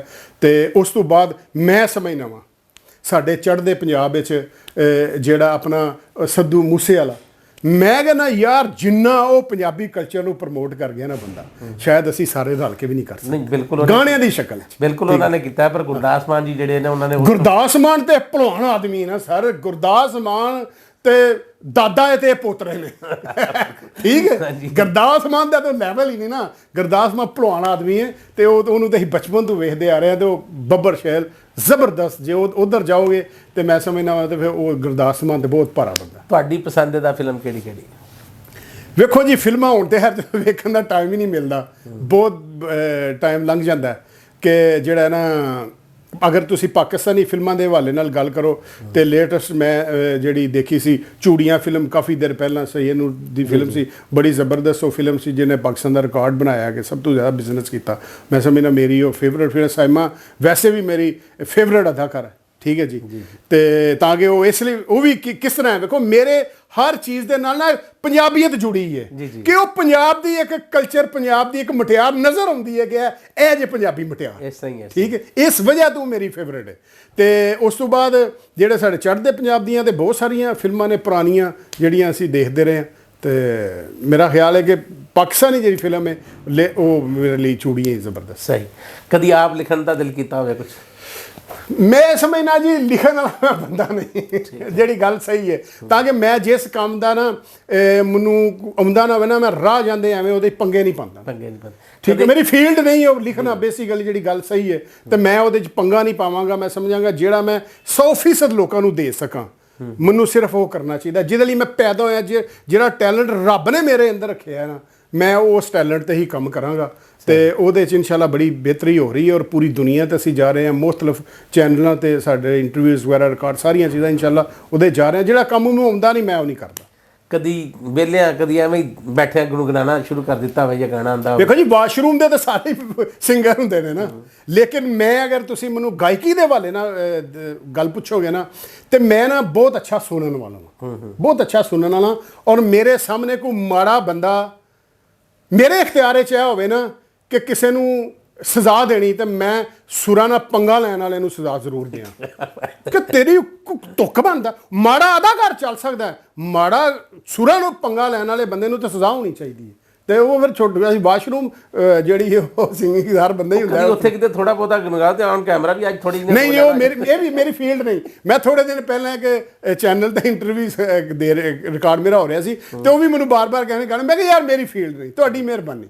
ਮੈਂ ਕਿ ਗਾਣਾ ਮੇਰੀ ਫੀਲਡ ਨਹੀਂ। ਮੈਂ ਸਮਝਦਾ ਵਾ ਕਿ ਉਹ ਮੈਂ ਪਹਿਲਾਂ ਗੱਲ ਕੀ ਕਰ ਚੁੱਕਿਆ ਕਿ ਮੈਂ ਉਹਨਾਂ ਸਜ਼ਾ ਦੇਣ ਨੂੰ ਤਿਆਰ ਲਗਾ ਫਿਰਨਾ ਜਿਹੜੇ ਪੁੱਠਾ ਗਾਉਂਦੇ ਨੇ ਪਏ, ਤੇ ਮੈਂ ਹੁਣ ਗਾ ਲਵਾਂ ਤੇ ਮੇਰੀ ਗੱਲ ਫਿਰ ਉਲਟ ਹੋ ਜਾਏਗੀ, ਇਸ ਲਈ ਮੈਂ ਨਹੀਂ ਗਾਣਾ। ਤੁਹਾਡੀ ਜਿਹੜੀ ਮੇਨ ਸਕਿੱਲ ਹੈ ਉਹ ਕੀ ਹੈਗੀ? ਮੈਂ ਸਮਝਦਾ ਵਾ ਜੀ ਮੇਰੀ ਜਿਹੜੀ ਮੇਨ ਸਕਿੱਲ ਹੈ, ਹਾਲਾਂਕਿ ਮੈਂ ਇੱਕ ਸਿਆਸੀ ਖਾਨਦਾਨੀ ਚ ਪੈਦਾ ਹੋਏ ਹਾਂ। ਅਸੀਂ ਪਾਕਿਸਤਾਨ ਬਣਨ ਤੋਂ ਪਹਿਲਾਂ ਮੁਸਲਿਮ ਲੀਗੀ ਹਾਂ, ਪੁਰਾਣੇ ਬੰਦੇ ਹਾਂ ਅਸੀਂ, ਠੀਕ ਹੈ। ਔਰ ਅਸੀਂ ਮੈਂਬਰ ਪੰਜਾਬ ਅਸੈਂਬਲੀ ਵੀ ਰਹੇ ਹਾਂ, ਬਹੁਤ ਸਾਡਾ ਇਹ ਵੇਲੇ। ਲੇਕਿਨ ਮੈਂ ਸਿਆਸਤ 'ਤੇ ਰਹਿ ਕੇ ਨਾ, ਤੇ ਮੈਂ ਅਗਰ ਤੁਹਾਨੂੰ ਸਹੀ ਗੱਲਾਂ ਤਾਂ ਮੈਨੂੰ ਨਾ ਪਾਕਿਸਤਾਨੀ ਸਿਆਸਤ ਤੋਂ ਨਾ ਨਫ਼ਰਤ ਹੋ ਗਈ ਜੀ। ਜੇ ਸਹੀ ਪੁੱਛੋ ਤੇ ਕੀ ਵਜ੍ਹਾ ਕੀ ਹੋਦੀ? ਮੈਂ ਸਮਝਦਾ ਵਾਂ ਕਿ ਦੋਹਰੇ ਰਵੱਈਏ ਨੇ, ਮਿਆਰ ਨੇ, ਗਰੀਬ ਲੋਕਾਂ ਦੇ ਅਮੀਰ ਹੁਕਮਰਾਨ ਨੇ, ਠੀਕ ਹੈ ਜੀ। ਮਗੇ ਜਿਹਨੇ ਗੁਰਬਤ ਵੇਖੀ ਨਾ ਹੋਵੇ, ਸਹੀ, ਜਿਹੜਾ ਰਾਤੀ ਭੁੱਖਾ ਸੁੱਤਾ ਹੀ ਨਾ ਹੋਵੇ, ਬਿਲਕੁਲ ਸਹੀ, ਉਹਨੂੰ ਕੀ ਏਸੀ ਵਾਲੇ ਕਮਰੇ 'ਚ ਬਹਿ ਕੇ, ਸਵਿਟਜ਼ਰਲੈਂਡ ਦੀਆਂ ਘੜੀਆਂ ਪਾ ਕੇ, ਤੇ ਜਨਾਬ ਫਰਾਂਸ ਦੇ ਪਰਫਿਊਮ ਲਾ ਕੇ, ਜਰਮਨੀ ਦੀ ਗੱਡੀਆਂ 'ਚ ਬਹਿ ਕੇ, ਮਿਨਰਲ ਵਾਟਰ ਵੀ ਇਹਨਾਂ ਲੋਕਾਂ ਦਾ ਬਾਹਰੋਂ ਆਉਂਦਾ, ਤੇ ਜਨਾਬ ਇਹ ਗਰੀਬ ਦੀਆਂ ਗੱਲਾਂ ਕਰਦੇ, ਮੇਰੇ ਸਮਝ 'ਚ ਨਹੀਂ ਆਉਂਦੀ ਗੱਲ। ਤੁਸੀਂ ਚੁੱਕੇ ਇੱਕ ਜੱਟ ਫੈਡਰੇਸ਼ਨ ਬਣਾਈ ਜੀ, ਉਹਦਾ ਪਰਪਸ ਕੀ ਹੈ ਜੀ? ਜੱਟ ਫੈਡਰੇਸ਼ਨ ਦੇ ਹਵਾਲੇ ਨਾਲ ਇਹ ਵੇ ਕਿ ਸਰ ਗੱਲ ਦੇਖੋ, ਆਪਣਾ ਕੁੰਬਾ ਤੇ ਆਪਣਾ ਕਬੀਲਾ ਤੇ ਆਉਂਦੇ ਨੇ, ਚਿੜੀਆਂ ਤੇ ਕਾਵਾਂ ਨੂੰ ਵੀ ਪਿਆਰਾ ਹੁੰਦਾ, ਠੀਕ ਹੈ ਜੀ। ਦੇਖੋ ਇਸ ਤਰ੍ਹਾਂ ਹੀ ਮੈਨੂੰ ਆਪਣਾ ਕਬੀਲਾ ਪਿਆਰਾ ਹੈ। ਅਸੀਂ ਜੱਟ ਫੈਡਰੇਸ਼ਨ ਅਸੀਂ ਬਣਾਈ ਹੈ ਕਿ ਬੇਸਿਕਲੀ ਜਿਹੜੇ ਸਾਡੇ ਜੱਟ ਭਰਾ ਨੇ ਉਹਨਾਂ ਦੀ ਫਲਾਹ ਲਈ ਕੋਈ ਅਸੀਂ ਕੰਮ ਕਰ ਸਕੀਏ, ਉਹਨਾਂ ਨੂੰ ਕੋਈ ਉਹਨਾਂ ਦੇ ਕੋਈ ਮਸਲਾ ਮਸਾਇਲ ਹੈ, ਕੋਈ ਉਹਨਾਂ ਦੇ ਕਿਸੇ ਕੰਮ ਆ ਸਕੀਏ, ਤੇ ਅਸੀਂ ਆਈਏ। ਤੇ ਇਨਸ਼ਾ-ਅੱਲਾਹ ਤਾਲਾ ਇਹਨੂੰ ਆਹਿਸਤਾ ਆਹਿਸਤਾ ਅਸੀਂ ਜਿਹੜਾ ਨਾ ਉਹ ਬਰਾਦਰੀਜ਼ਮ ਤੋਂ ਕੱਢ ਕੇ, ਠੀਕ ਹੈ, ਉਹ ਅਸੀਂ ਬਾਹਰ ਲੈ ਕੇ ਜਾਵਾਂਗੇ ਕਿ ਪੂਰੇ ਪਾਕਿਸਤਾਨ ਦਾ ਕੋਈ ਵੀ ਆਏ ਤਾਂ ਅਸੀਂ ਉਹਦਾ ਕਰੀਏ। ਫਿਲਹਾਲ ਅਸੀਂ ਦਾਇਰਾ ਮਹਦੂਦ ਹੈ, ਅਸੀਂ ਜੱਟ ਫੈਡਰੇਸ਼ਨ ਨੂੰ ਜੱਟਾਂ ਤੱਕ ਮਹਦੂਦ ਰੱਖਿਆ ਤਾਂ ਕਿ ਉਹ ਜਿਹੜਾ ਨਾ ਜਿਹੜਾ ਵੀ ਉਹਨਾਂ ਦਾ ਕੋਈ ਮਸਲਾ ਮਸਾਇਲਾ ਹੋਏ ਉਹਨਾਂ ਦੇ ਕੰਮ ਆਇਆ ਜਾ ਸਕੇ। ਜ਼ਿੰਦਗੀ ਦਾ ਕੋਈ ਐਸਾ ਮੁਸ਼ਕਲ ਵਾਕਿਆ ਜਿੰਨੇ ਹਿਲਾ ਕੇ ਰੱਖ ਦਿੱਤਾ ਹੋਵੇ? ਜ਼ਿੰਦਗੀ ਦਾ ਦੇਖੋ ਜੀ, ਸਭ ਤੋਂ ਜਿਹੜਾ ਮੁਸ਼ਕਲ ਜਿਹੜਾ ਟਾਈਮ ਮੇਰੇ ਨਾਲ ਆਇਆ ਸਮਝਿਆ ਉਹ ਹੀ ਹੈ ਕਿ ਜਦੋਂ ਸਭ ਤੋਂ ਪਹਿਲਾਂ ਜਦੋਂ ਮੇਰੀ ਵਾਲਦਾ ਫੌਤ ਹੋਈ, ਠੀਕ ਹੈ, ਤੇ ਮੇਰੇ ਲਈ ਉਹ ਬੜਾ ਇੱਕ ਮੁਸ਼ਕਲ ਟਾਈਮ ਸੀ ਕਿ ਮੈਂ ਕਿਉਂਕਿ ਇਕੱਲਾ ਭਾਈ ਹਾਂ ਤੇ ਵਾਲਦਾ ਨਾਲ ਬਹੁਤ ਜ਼ਿਆਦਾ ਅਟੈਚਮੈਂਟ ਸੀ। ਤੇ ਉਸ ਤੋਂ ਬਾਅਦ ਜੀ ਥੋੜ੍ਹਾ ਟਾਈਮ ਹੀ ਗੁਜ਼ਰਿਆ ਤੇ ਮੇਰੇ ਜਿਹੜੇ ਸਭ ਤੋਂ ਜਿਹੜਾ ਕਰੀਬੀ ਜਿਹੜਾ ਅਜ਼ੀਜ਼ ਤਰੀਨ ਰਿਸ਼ਤਾ ਸੀ ਬਾਪ, ਉਹ ਵੀ ਦੁਨੀਆ ਤੋਂ ਚਲੇ ਜੇ, ਮੇਰੇ ਤੇ ਹੋਰ ਇੱਕ ਛੱਤ ਡਿੱਗ ਗਈ। ਤੇ ਮੈਂ ਸਮਝਦਾ ਵਾਂ ਕਿ ਇਹ ਜਿਹੜੇ ਦੋਵੇਂ ਮੇਰੇ ਜ਼ਿੰਦਗੀ ਦੇ ਖਸਾਰੇ ਨੇ, ਮਾਂ ਦਾ ਚਲੇ ਜਾਣਾ ਔਰ ਬਾਪ ਦਾ ਚਲਾ ਜਾਣਾ, ਇਹ ਮੇਰੇ ਲਈ ਮੁਸ਼ਕਿਲ ਤਰੀਨ ਟਾਈਮ ਸੀ। ਅੱਛਾ, ਤੁਸੀਂ ਚੁੱਕੇ ਪਿੰਡ ਦੇ ਵਿੱਚ ਵੀ ਰਹਿੰਦੇ ਹੋ, ਡੇਰਾ ਡੰਡਾ ਵੀ ਬਣਾਇਆ, ਤੁਸੀਂ ਸ਼ਹਿਰ ਦੇ ਵਿੱਚ ਵੀ ਰਹਿੰਦੇ ਹੋ, ਤੇ ਦੋਵਾਂ ਤੋਂ ਜ਼ਿਆਦਾ ਕੰਫਰਟੇਬਲ ਕਿੱਥੇ ਹੁੰਦੇ ਹੋ ਤੁਸੀਂ? ਵੇਖੋ ਜੀ, ਜਿਹੜੀ ਜ਼ਿੰਦਗੀ ਹੈ ਨਾ, ਮੈਂ ਜਿਹੜੀ ਜ਼ਿੰਦਗੀ ਦਾ ਨਿਚੋੜ ਹੋਣ ਤੋਂ ਫਿਰ ਕੱਢ, ਸਾਡੇ ਵਡੇਰੇ ਆਂਦੇ ਹੁੰਦੇ ਸਨ, ਜੀਣਾ ਸ਼ਹਿਰ ਦਾ ਤੇ ਭਾਵੇਂ ਕਹਿਰ ਦਾ। ਵੇਖੋ ਜੀ, ਜੀਣਾ ਸ਼ਹਿਰ ਦਾ ਤੇ ਮਰਨਾ ਪਿੰਡ। ਸ਼ਹਿਰ 'ਚ ਜੀਣ ਦਾ ਮਜ਼ਾ ਹੈ, ਨਾ ਸ਼ਰੀਕਾ ਹੈ, ਨਾ ਬਰਾਦਰੀ ਹੈ, ਆਪਣੀ ਨੀਂਦਰ ਸੌਂਦਾ, ਨਾ ਆਪਣੀ ਨੀਂਦਰ ਉੱਠੀਦਾ, ਕੋਈ ਰੌਲਾ ਨਹੀਂ, ਸਕੂਨ ਹੈ। ਮੈਂ ਸਮਝਣਾ ਸ਼ਹਿਰ 'ਚ। ਲੇਕਿਨ ਸ਼ਹਿਰ ਦੇ ਵਿੱਚ ਜਦੋਂ ਬੰਦਾ ਮਰਦਾ ਨਾ ਤਾਂ ਦੂਜੇ ਦਿਨ ਰੀਜਨਲ ਮਰ ਜਾਂਦਾ। ਹਾਏ ਹਾਏ ਹਾਏ, ਬਿਲਕੁਲ ਸਹੀ ਗੱਲ। ਪਿੰਡ 'ਚ ਬੰਦਾ ਮਰਦਾ ਨਹੀਂ, ਜੇ ਮਰ ਕੇ ਵੀ ਲੋਕੀ 20 30 40 ਸਾਲ ਬਾਅਦ ਵੀ ਜਦੋਂ ਕੋਈ ਚਾਰ ਬੰਦੇ ਕਿਤੇ ਬਹਿੰਦੇ ਨੇ ਨਾ, ਤੇ ਉਹ 40 ਸਾਲ ਪਹਿਲਾਂ ਮਰਨ ਵਾਲੇ ਬੰਦੇ ਨੂੰ ਵੀ ਯਾਦ ਕਰਦੇ ਨੇ ਕਿ ਫਲਾਂ ਮੈਂ ਪਰਸੋਂ ਚੌਥ ਮੈਂ ਆਪਣੇ ਪਿੰਡ ਸਾਂ ਇੱਕ ਫੌਤਗੀ, ਤੇ ਯਕੀਨ ਕਰੋ ਇੱਕ ਬੰਦੇ ਨੂੰ ਫੌਤ ਹੋਇਆ 25 ਸਾਲ ਹੋ ਗਏ ਨੇ। ਉਹ ਬੰਦਾ ਮੇਰੇ ਕੋਲ ਬਹਿ ਕੇ ਕਹਿ ਰਿਹਾ, ਉਹ ਜਨਾਬ 25 ਸਾਲ ਪਹਿਲਾਂ ਤੁਹਾਡਾ ਉਹ ਰਿਸ਼ਤਾ ਨਹੀਂ ਸੀ, ਠੀਕ ਹੈ। ਮੈਂ ਮੇਰੇ ਵਾਲਦ ਸਾਹਿਬ ਦੇ ਮੁਤੱਲਕ ਗੱਲ ਕਰ ਰਿਹਾ, 25 ਸਾਲ ਪਹਿਲਾਂ ਉਹਨਾਂ ਮੇਰੀ ਇੱਕ ਬੇਟੀ ਦੀ ਸ਼ਾਦੀ ਸੀ ਤੇ ਅਸੀਂ ਉਹਦੇ ਕੋਲ ਗਏ ਤੇ ਉਹਨਾਂ ਸਾਡਾ ਕੰਮ ਕੀਤਾ, ਠੀਕ ਹੈ। ਮੱਗੇ ਪਿੰਡਾਂ 'ਚ ਲੋਕ ਮਰ ਕੇ ਵੀ ਨਹੀਂ ਮਰਦਾ, ਬੰਦਾ ਮਰਨ ਤੋਂ ਬਾਅਦ ਵੀ ਨਹੀਂ ਮਰਦਾ, ਸ਼ਹਿਰਾਂ 'ਚ ਮਰ ਜਾਂਦਾ। ਜੀਣਾ ਸ਼ਹਿਰ ਦਾ, ਮਰਨਾ ਪਿੰਡ ਦਾ। ਜੀ, ਅੱਛਾ, ਹੁਣ ਇੱਕ ਗੱਲ ਅਸੀਂ ਕਰਾਂਗੇ, ਅਸੀਂ ਜਿਹੜੇ ਸਾਡੇ ਕਿਸਾਨ ਭਰਾ ਨੇ ਉਹਨਾਂ ਵਾਸਤੇ, ਚੁੱਕਿ ਜ਼ਿਮੀਂਦਾਰੀ ਤੋਂ ਕੁਝ ਲੋਕ ਕਮਾ ਰਹੇ ਨੇ, ਕੁਝ ਐਸੇ ਸਾਡੇ ਕਿਸਾਨ ਭਰਾ ਨੇ ਜਿਹੜੇ ਆਪਣੀਆਂ ਪ੍ਰਾਪਰਟੀਆਂ ਵੇਚ ਕੇ ਸੁਸਾਇਟੀਆਂ 'ਚ ਭੇਜੀ ਜਾ ਰਹੇ ਨੇ, ਆਇਆ ਕਿ ਉਹ ਸਾਨੂੰ ਕੀ ਕਰਨਾ ਚਾਹੀਦਾ? ਵੇਖੋ ਜੀ, ਮੈਂ ਸਮਝਦਾ ਵਾਂ ਕਿ ਇਹ ਸਾਡੇ ਮੁਲਕ ਦੀ ਬੜੀ ਵੱਡੀ ਬਦਬਖਤੀ ਹੈ। ਇਹ ਜ਼ਰੀ ਮੁਲਕ ਹੈ, ਇੱਥੇ ਵਕਤ ਦਾ ਕੋਈ ਵੀ ਹਾਕਮ ਆਇਆ ਨਾ, ਯਕੀਨ ਕਰੋ ਜ਼ਿਮੀਂਦਾਰਾਂ ਦਾ ਕੋਈ ਵਾਲੀ ਵਾਰਸ ਨਹੀਂ ਹੈ। ਇਹ ਜਿਵੇਂ ਯਤੀਮਾਂ ਦੇ ਬਾਲ ਨਹੀਂ ਰੋਲਦੇ, ਮਾਂ ਪਿਓ ਜਿੱਦਾਂ ਮਰ ਜੇ ਤਾਂ ਬਾਲ ਨਹੀਂ ਰੋਲਦੇ, ਰੱਬ ਦੀ ਜ਼ਾਤ ਗਵਾਏ 78 ਸਾਲਾਂ 'ਚੋਂ ਇਸ ਮੁਲਕ ਦਾ ਜ਼ਿਮੀਂਦਾਰ ਇੰਜ ਰੋਲਦਾ ਜੀ। ਜਦੋਂ ਜ਼ਰੀ ਮੁਲਕ ਹੋਣ ਦੇ ਬਾਅਦ ਜਾਂ ਤਾਂ ਇਹਨੂੰ ਖਵਾਣਾ ਛੱਡ ਦਿਓ ਨਾ ਕਿ ਪਾਕਿਸਤਾਨੀ ਜ਼ਰੀ ਮੁਲਕ, ਇੰਡਸਟਰੀਅਲ ਮੁਲਕ ਉਹਨੂੰ ਕਹਿ ਕਰ ਆ। ਜੇ ਤੁਸੀਂ ਜ਼ਰੀ ਮੁਲਕ ਜਿਹੜਾ ਉਹਨੂੰ ਆਂਦੇ ਹੋ, ਤੇ ਅੱਜ ਵੀ ਇੱਥੋਂ ਦਾ ਜਿਹੜਾ ਕਿਸਾਨ ਹੈ ਉਹਦੀ ਸੁੱਥਣ ਦਾ ਰੰਗ ਹੋਰ ਹੈ ਤੇ ਕਮੀਜ਼ ਦਾ ਰੰਗ ਹੋਰ ਹੈ। ਉਹਦੇ ਬੱਚੇ ਭੈੜੇ ਸਕੂਲਾਂ 'ਚ ਪੜ੍ਹਦੇ ਨੇ ਪਏ, ਉਹ ਅੱਛੇ ਹਸਪਤਾਲਾਂ 'ਚ ਡਾਕਟਰ ਇਲਾਜ ਨਹੀਂ ਉਹ ਬੱਚੇ ਕਰਵਾ ਸਕਦੇ। ਕਿਉਂ ਜਾ ਕੇ ਕਦੀ ਜਾ ਕੇ ਵੇਖੋ ਤਾਂ ਸਹੀ, ਜਿਹੜਾ ਰੀਜਨਲ ਕਿਸਾਨ ਹੈ ਜਿਹਦਾ ਸਿਰਫ ਕਿਸਾਨੀ ਦੇ ਨਾ, ਜਿਹੜਾ ਕਿਸਾਨ ਜਾ ਕੇ ਵੇਖੋ ਮਾਨਾ ਕੱਚੀਆਂ ਕੁੱਲੀਆਂ 'ਚ ਰਹਿੰਦੇ ਨੇ ਪਏ। ਕੋਈ ਵਾਰਸ ਨਹੀਂ ਇਸ ਮੁਲਕ 'ਚ ਬਣਿਆ ਅੱਜ ਤੱਕ ਕਿਸਾਨਾਂ ਦਾ, ਔਰ ਇਹਦਾ ਹੀ ਨਤੀਜਾ ਹੈ ਕਿ ਲੋਕ ਆਪਣੇ ਰਕਬੇ ਵੇਚਦੇ, ਵਰਨਾ ਕੌਣ ਆਪਣਾ ਰਕਬਾ ਵੇਚਦਾ ਜੀ। ਮਜਬੂਰੀਆਂ ਦੇ ਸੌਦੇ ਨੇ। ਆਉਣ ਵਾਲੀ ਔਲਾਦ ਜਿਹੜੀ ਨਸਲ ਹੈ ਉਹਨੂੰ ਜ਼ਰਾਇਤ ਦਾ ਸ਼ੌਕ ਕੋਈ ਨਹੀਂ। ਆਉਣ ਵਾਲੇ ਵਕਤ ਤੇ ਜਿਹੜੀ ਤਬਾਹੀ ਆਉਣ ਵਾਲੀ ਹੈ ਨਾ, ਉਹਦਾ ਤੁਹਾਨੂੰ ਮੈਂ ਦੱਸਣਾ ਚਾਹੁੰਦਾ ਵਾਂ ਕਿ ਸਾਰੇ ਰਕਬੇ ਟਾਊਨਾਂ ਦੇ ਥੱਲੇ ਆ ਰਹੇ ਨੇ। ਮੱਕੇ ਜ਼ਮੀਨ ਘਟ ਰਹੀ ਹੈ, ਆਬਾਦੀ ਵੱਧ ਰਹੀ ਹੈ। ਠੀਕ ਹੈ ਜੀ। ਆਉਣ ਵਾਲੀ ਨਸਲ ਨੂੰ ਜ਼ਿਮੀਂਦਾਰੇ ਦਾ ਸ਼ੌਕ ਕੋਈ ਨਹੀਂ। ਅੱਜ ਤੋਂ 20 ਸਾਲ ਮੇਰੀ ਗੱਲ ਨੋਟ ਕਰ ਲਓ, ਇਸ ਮੁਲਕ ਦੇ ਵਿੱਚ ਲੋਕਾਂ ਨੇ ਰੋਟੀ ਪਿੱਛੇ ਬੰਦਾ ਮਾਰ ਛੱਡਣਾ ਕਰਨਾ, ਜਿਸ ਤਰ੍ਹਾਂ ਦੇ ਹਾਲਾਤ ਹੋਣੇ ਨੇ। ਲਿਹਾਜ਼ਾ ਵਕਤ ਦੇ ਹਾਕਮਾਂ ਨੂੰ ਕਹਿਣਾ, ਹੋਸ਼ ਦੇ ਨਾਹਨ ਲਵੋ, ਜ਼ਿਮੀਂਦਾਰਾਂ ਦਾ ਧਿਆਨ ਰੱਖੋ। ਜ਼ਿਮੀਂਦਾਰ ਖੁਸ਼ ਹੋਣਾ ਜੇ ਤੇ ਪਾਕਿਸਤਾਨ ਖੁਸ਼ ਹੋਣਾ ਜੇ। ਕਿਸਾਨ ਖੁਸ਼ ਨਹੀਂ ਹੋ ਸਕਦਾ, ਪਾਕਿਸਤਾਨ ਖੁਸ਼ਹਾਲ ਨਹੀਂ ਹੋ ਸਕਦਾ। ਸੁਸਾਇਟੀਆਂ ਜਿਹੜੇ ਬਣਾ ਰਹੇ ਨੇ, ਉਹ ਮੇਰਾ ਖਿਆਲ ਹੈ ਕਿ ਇੱਕ ਮੇਰਾ ਮਸ਼ਵਰਾ ਹੈ ਕਿ ਸੁਸਾਇਟੀ ਜਿਹੜੀ ਹੈ ਬਣਨੀ ਜ਼ਰੂਰ ਚਾਹੀਦੀ ਹੈ। ਪਰ ਜਿਸ ਤਰ੍ਹਾਂ ਤੁਸੀਂ ਬਾਹਰ ਦੇ ਸਾਰੇ ਮੁਲਕਾਂ 'ਚ ਗਏ ਹੋ, ਦੇਖੋ ਨਾ 100-100 200 ਮੰਜ਼ਲਾ ਲੋਕ ਉੱਤੇ ਨੂੰ ਚਲੇ ਗਏ, ਉਹਨਾਂ ਨੇ ਥੱਲਿਓਂ ਪ੍ਰਾਪਰਟੀ ਨੂੰ ਜ਼ਿਆਦਾ ਯਾਨੀ ਕਿ ਐਕਵਾਇਰ ਨਹੀਂ ਕੀਤਾ। ਬਿਲਕੁਲ ਸਹੀ। ਤੇ ਸਾਡੇ ਮੁਲਕ ਨੂੰ ਵੀ ਇਸ ਤਰ੍ਹਾਂ ਕਰਨਾ ਚਾਹੀਦਾ। ਵੇਖੋ ਜੀ, ਜੀ ਇਮਰਾਨ ਖਾਨ ਸਾਹਿਬ ਆਏ ਨਾ, ਉਹਨਾਂ ਆਉਂਦਿਆਂ ਸਾਰਿਆਂ ਰਾਏ ਦਿੱਤੀ ਗੱਲ ਦੀ ਕਿ ਜਨਾਬ ਮੈਂ ਹੁਣ ਸੁਸਾਇਟੀਆਂ ਪਾਸ ਨਹੀਂ ਕਰਨੀਆਂ, ਆਬਾਦੀ ਖਿਲਾਰਨ ਦੀ ਬਜਾਏ ਉਹ ਤੁਹਾਨੂੰ ਖੜਨੀ ਹੈ। ਮੈਨੂੰ ਉਹ ਬੰਦੇ ਦਾ ਮਸ਼ਵਰਾ ਬੜਾ ਅੱਛਾ ਲੱਗਿਆ। ਮੈਂ ਕਿਹਾ ਯਾਰ ਜ਼ਬਰਦਸਤ ਨੇ ਕੰਮ ਕੀਤਾ। ਇੱਕ ਹੋਰ ਉਹਨੇ ਗਿਆ ਸੀ ਕਿ ਜਨਾਬ ਮੈਂ ਯਕਸਾ ਤਲੀਮੀ ਨਿਜ਼ਾਮ ਕਰ ਦਿਆਂਗੇ। ਕਿਤਾਬਾਂ ਅਸੀਂ 3 ਕਿਸਮ ਦੀਆਂ ਨਸਲਾਂ ਪੈਦਾ ਕਰ ਰਹੇ ਹਾਂ, ਬੀਕਨ ਉਸ ਲੈਵਲ, ਇੱਕ ਨਾਰਮਲ ਪ੍ਰਾਈਵੇਟ ਸਕੂਲ ਤੇ ਇੱਕ ਗੌਰਮੈਂਟ ਦੇ ਸਕੂਲ। 3 ਕਿਸਮ ਦੀਆਂ ਅਸੀਂ ਜਨਰੇਸ਼ਨਾਂ ਪੈਦਾ ਕਰ ਰਹੇ ਹਾਂ, ਲੋਕ ਪੈਦਾ ਕਰ ਰਹੇ ਹਾਂ। ਇਹ ਦੋਵੇਂ ਗੱਲਾਂ ਦੀਆਂ ਚੰਗੀਆਂ ਹਨ। 4 ਸਾਲ ਰਿਹਾ ਸਵਾਏ ਗੱਲਾਂ ਤੋਂ, ਡਰਾਮੇਬਾਜ਼ੀਆਂ ਤੋਂ। ਨਾ ਉਹ ਕੀਤਾ, ਨਾ ਉਹ ਕੀਤਾ। ਸੋ ਇਹ ਤਾਂ ਬਦਬਖਤੀ ਹੈ ਕਿ ਪਹਿਲੀ ਦਫਾ ਯਕੀਨ ਕਰੋ, ਮੈਨੂੰ ਇਹ ਨਜ਼ਰ ਆ ਰਿਹਾ ਕਿ ਮਰੀਮ ਨਵਾਜ਼ ਸ਼ਰੀਫ ਸਾਹਿਬਾ ਜਿਹੜੀਆਂ ਨੇ, ਇਮਾਨਦਾਰੀ ਦੀ ਗੱਲ ਹੈ, ਇਹ ਉਹ ਕੰਮ ਬੰਦੇ ਵੀ ਨਹੀਂ ਕਰ ਸਕੇ ਜੋ ਇਹ ਬੀਬੀ ਹੋ ਕੇ ਕਰਦੀ। ਮੈਂ ਇਹਦੇ ਤੋਂ ਖੁਸ਼ ਹਾਂ, ਪਰ ਖੁਦਾ ਦਾ ਨਾਜ਼ ਹੈ ਜ਼ਿਮੀਂਦਾਰਾਂ ਜ਼ਰਾ ਧਿਆਨ ਕਰੋ। ਜਿਹੜੇ ਸਾਡੇ ਡਰਾਮੇ ਫਿਲਮਾਂ ਬਣ ਰਹੀਆਂ ਨੇ, ਉਹਨਾਂ ਪ੍ਰੋਡਿਊਸਰਾਂ ਡਾਇਰੈਕਟਰਾਂ ਨੂੰ ਤੁਸੀਂ ਕੀ ਮਸ਼ਵਰਾ ਦਿਓਗੇ ਕਿ ਡਰਾਮੇ ਕਿਸ ਤਰ੍ਹਾਂ ਦੇ ਬਣਾਉਣ ਔਰ ਫਿਲਮਾਂ ਕਿਸ ਤਰ੍ਹਾਂ ਦੇ ਬਣਾਉਣ? ਵੇਖੋ ਜੀ, ਤੁਸੀਂ ਜ਼ਰਾ ਪਿੱਛੇ ਟੁਰ ਜਾਈਏ ਨਾ, ਜ਼ਰਾ ਅਸੀਂ ਜਿਹਨੂੰ ਆਂਦੇ ਨੇ ਤਾਰੀਖ ਦੇ ਵਰਗ ਥੁੱਲੀਏ, ਤੇ ਅਸੀਂ ਵੇਖਦੇ ਹਾਂ ਕਿ ਜਦੋਂ PTV ਦਾ ਦੌਰ ਸੀ ਤੇ ਸਭ ਤੋਂ ਕਾਮਯਾਬ ਡਰਾਮਾ ਉਹ ਹੁੰਦਾ ਸੀ ਜਿਹਦੇ 'ਚ ਪੰਜਾਬ ਦਾ ਕਲਚਰ ਵਹਾਇਆ ਜਾ ਰਿਹਾ ਹੁੰਦਾ ਸੀ। ਪਿੰਡ ਵਹਾ ਰਹੇ ਹੁੰਦੇ ਹਨ, ਦਿਹਾਤ। ਅੱਛਾ, ਸੋਨਾ ਚਾਂਦੀ ਹੋ ਗਿਆ, ਉਸ ਤੋਂ ਬਾਅਦ ਅੰਧੇਰਾ ਜਾਲਾ ਹੋ ਗਿਆ, ਦਿਨ ਡਰਾਮਾ, ਜਿੰਨੇ ਮਸ਼ਹੂਰ ਡਰਾਮੇ ਨੇ ਉਹਨਾਂ ਸਾਰਿਆਂ 'ਚ ਵੇਖੋ ਦਿਹਾਤ ਦਾ ਪਿੰਡ ਦਾ ਕਲਚਰ ਸੀ। ਕੋਠੀਆਂ ਬੰਗਲੇ ਪਲਾਜ਼ੇ ਵਹਾ ਕੇ ਕੋਈ ਡਰਾਮਾ ਹਿੱਟ ਨਹੀਂ ਸੀ ਕਦੀ ਹੋਇਆ। ਅਸੀਂ ਆਪਣੇ ਕਲਚਰ ਤੋਂ ਹਿੱਲ ਗਏ ਹਾਂ। ਖੁਦਾਰਾ ਆਪਣੇ ਕਲਚਰ ਨੂੰ ਆਪਣੇ ਡਰਾਮਿਆਂ ਦੇ ਵਿੱਚ ਵਹਾਓ। ਇਹ ਬੇਹਯਾਈ ਦੀ ਜਾਨ ਛੱਡੋ। ਇਹ ਅੱਜ ਕੱਲ੍ਹ ਡਰਾਮੇ ਨੇ, ਡਰਾਮੇ ਨਹੀਂ, ਇਹ ਬੇਹਯਾਈ ਹੈ। ਇਹ ਆਉਣ ਵਾਲੀ ਨਸਲ ਦਾ ਬੇੜਾ ਗਰਕ ਕਰ ਰਹੇ ਨੇ ਡਰਾਮੇ। ਇੱਕ ਅੱਜ ਦਾ ਕੋਈ ਵੀ ਗੈਰਤਮੰਦ ਭਰਾ ਆਪਣੀ ਭੈਣ ਦੇ ਨਾਲ ਬਹਿ ਕੇ ਵੇਖ ਸਕਦਾ? ਕੋਈ ਵੀ ਆਪਣਾ ਭਰਾ ਆਪਣੀ ਭੈਣ ਦੇ ਨਾਲ ਬਹਿ ਕੇ ਵੇਖ ਸਕਦਾ? ਜੇ ਵੇਖ ਸਕਦਾ ਤੇ ਇਹਦਾ ਮਤਲਬ ਹੈ ਉਹਦੇ 'ਚ ਗੈਰਤ ਮਰ ਗਈ ਹੈ। ਉਹ ਗੈਰਤ ਨਾਂ ਦੀ ਉਹਦੇ ਅੰਦਰ ਕੋਈ ਚੀਜ਼ ਹੀ ਨਹੀਂ ਹੈ। ਲਿਹਾਜ਼ਾ ਡਰਾਮੇ ਉਹ ਬਣਾਓ ਕਿ ਬਾਪ ਧੀ ਨਾ ਬਹਿ ਕੇ ਵੇਖ ਸਕੇ ਤੇ ਭਰਾ ਭੈਣ ਨਾ ਬਹਿ ਕੇ ਵੇਖ ਸਕੇ। ਬਾਹਯਾ ਤੇ ਆਪਣੇ ਕਲਚਰ ਨੂੰ ਭਾਓ ਤੇ ਇਨਸ਼ਾਅੱਲਾ ਤਾਲਾ ਦੇਖਣਾ ਉਹਦੇ ਨਾਲ ਆਸਤਾ ਆਸਤਾ ਚੀਜ਼ਾਂ ਡਿਵੈਲਪ ਹੋ ਜਾਣਗੀਆਂ ਤੇ ਆਉਣ ਵਾਲੀ ਜਿਹੜੀ ਨਸਲ ਨੂੰ ਵੀ ਨਾਲੇ ਫਿਰ ਪਤਾ ਚੱਲੇਗਾ। ਤੇ ਇਹ ਤੇ ਤੁਸੀਂ ਆਉਣ ਵਾਲੀ ਨਸਲ ਦਾ ਵੀ ਬੇੜਾ ਗਰਕ ਕਰ ਰਹੇ। ਤੇ ਮੈਂ ਸਮਝਣਾ ਕਲਚਰ ਦੇ ਨਾਲ ਰਿਲੇਟਿਡ ਜਿਹੜੇ ਨੇ ਡਰਾਮੇ ਬਣਾਉਣੇ ਚਾਹੀਦੇ ਨੇ।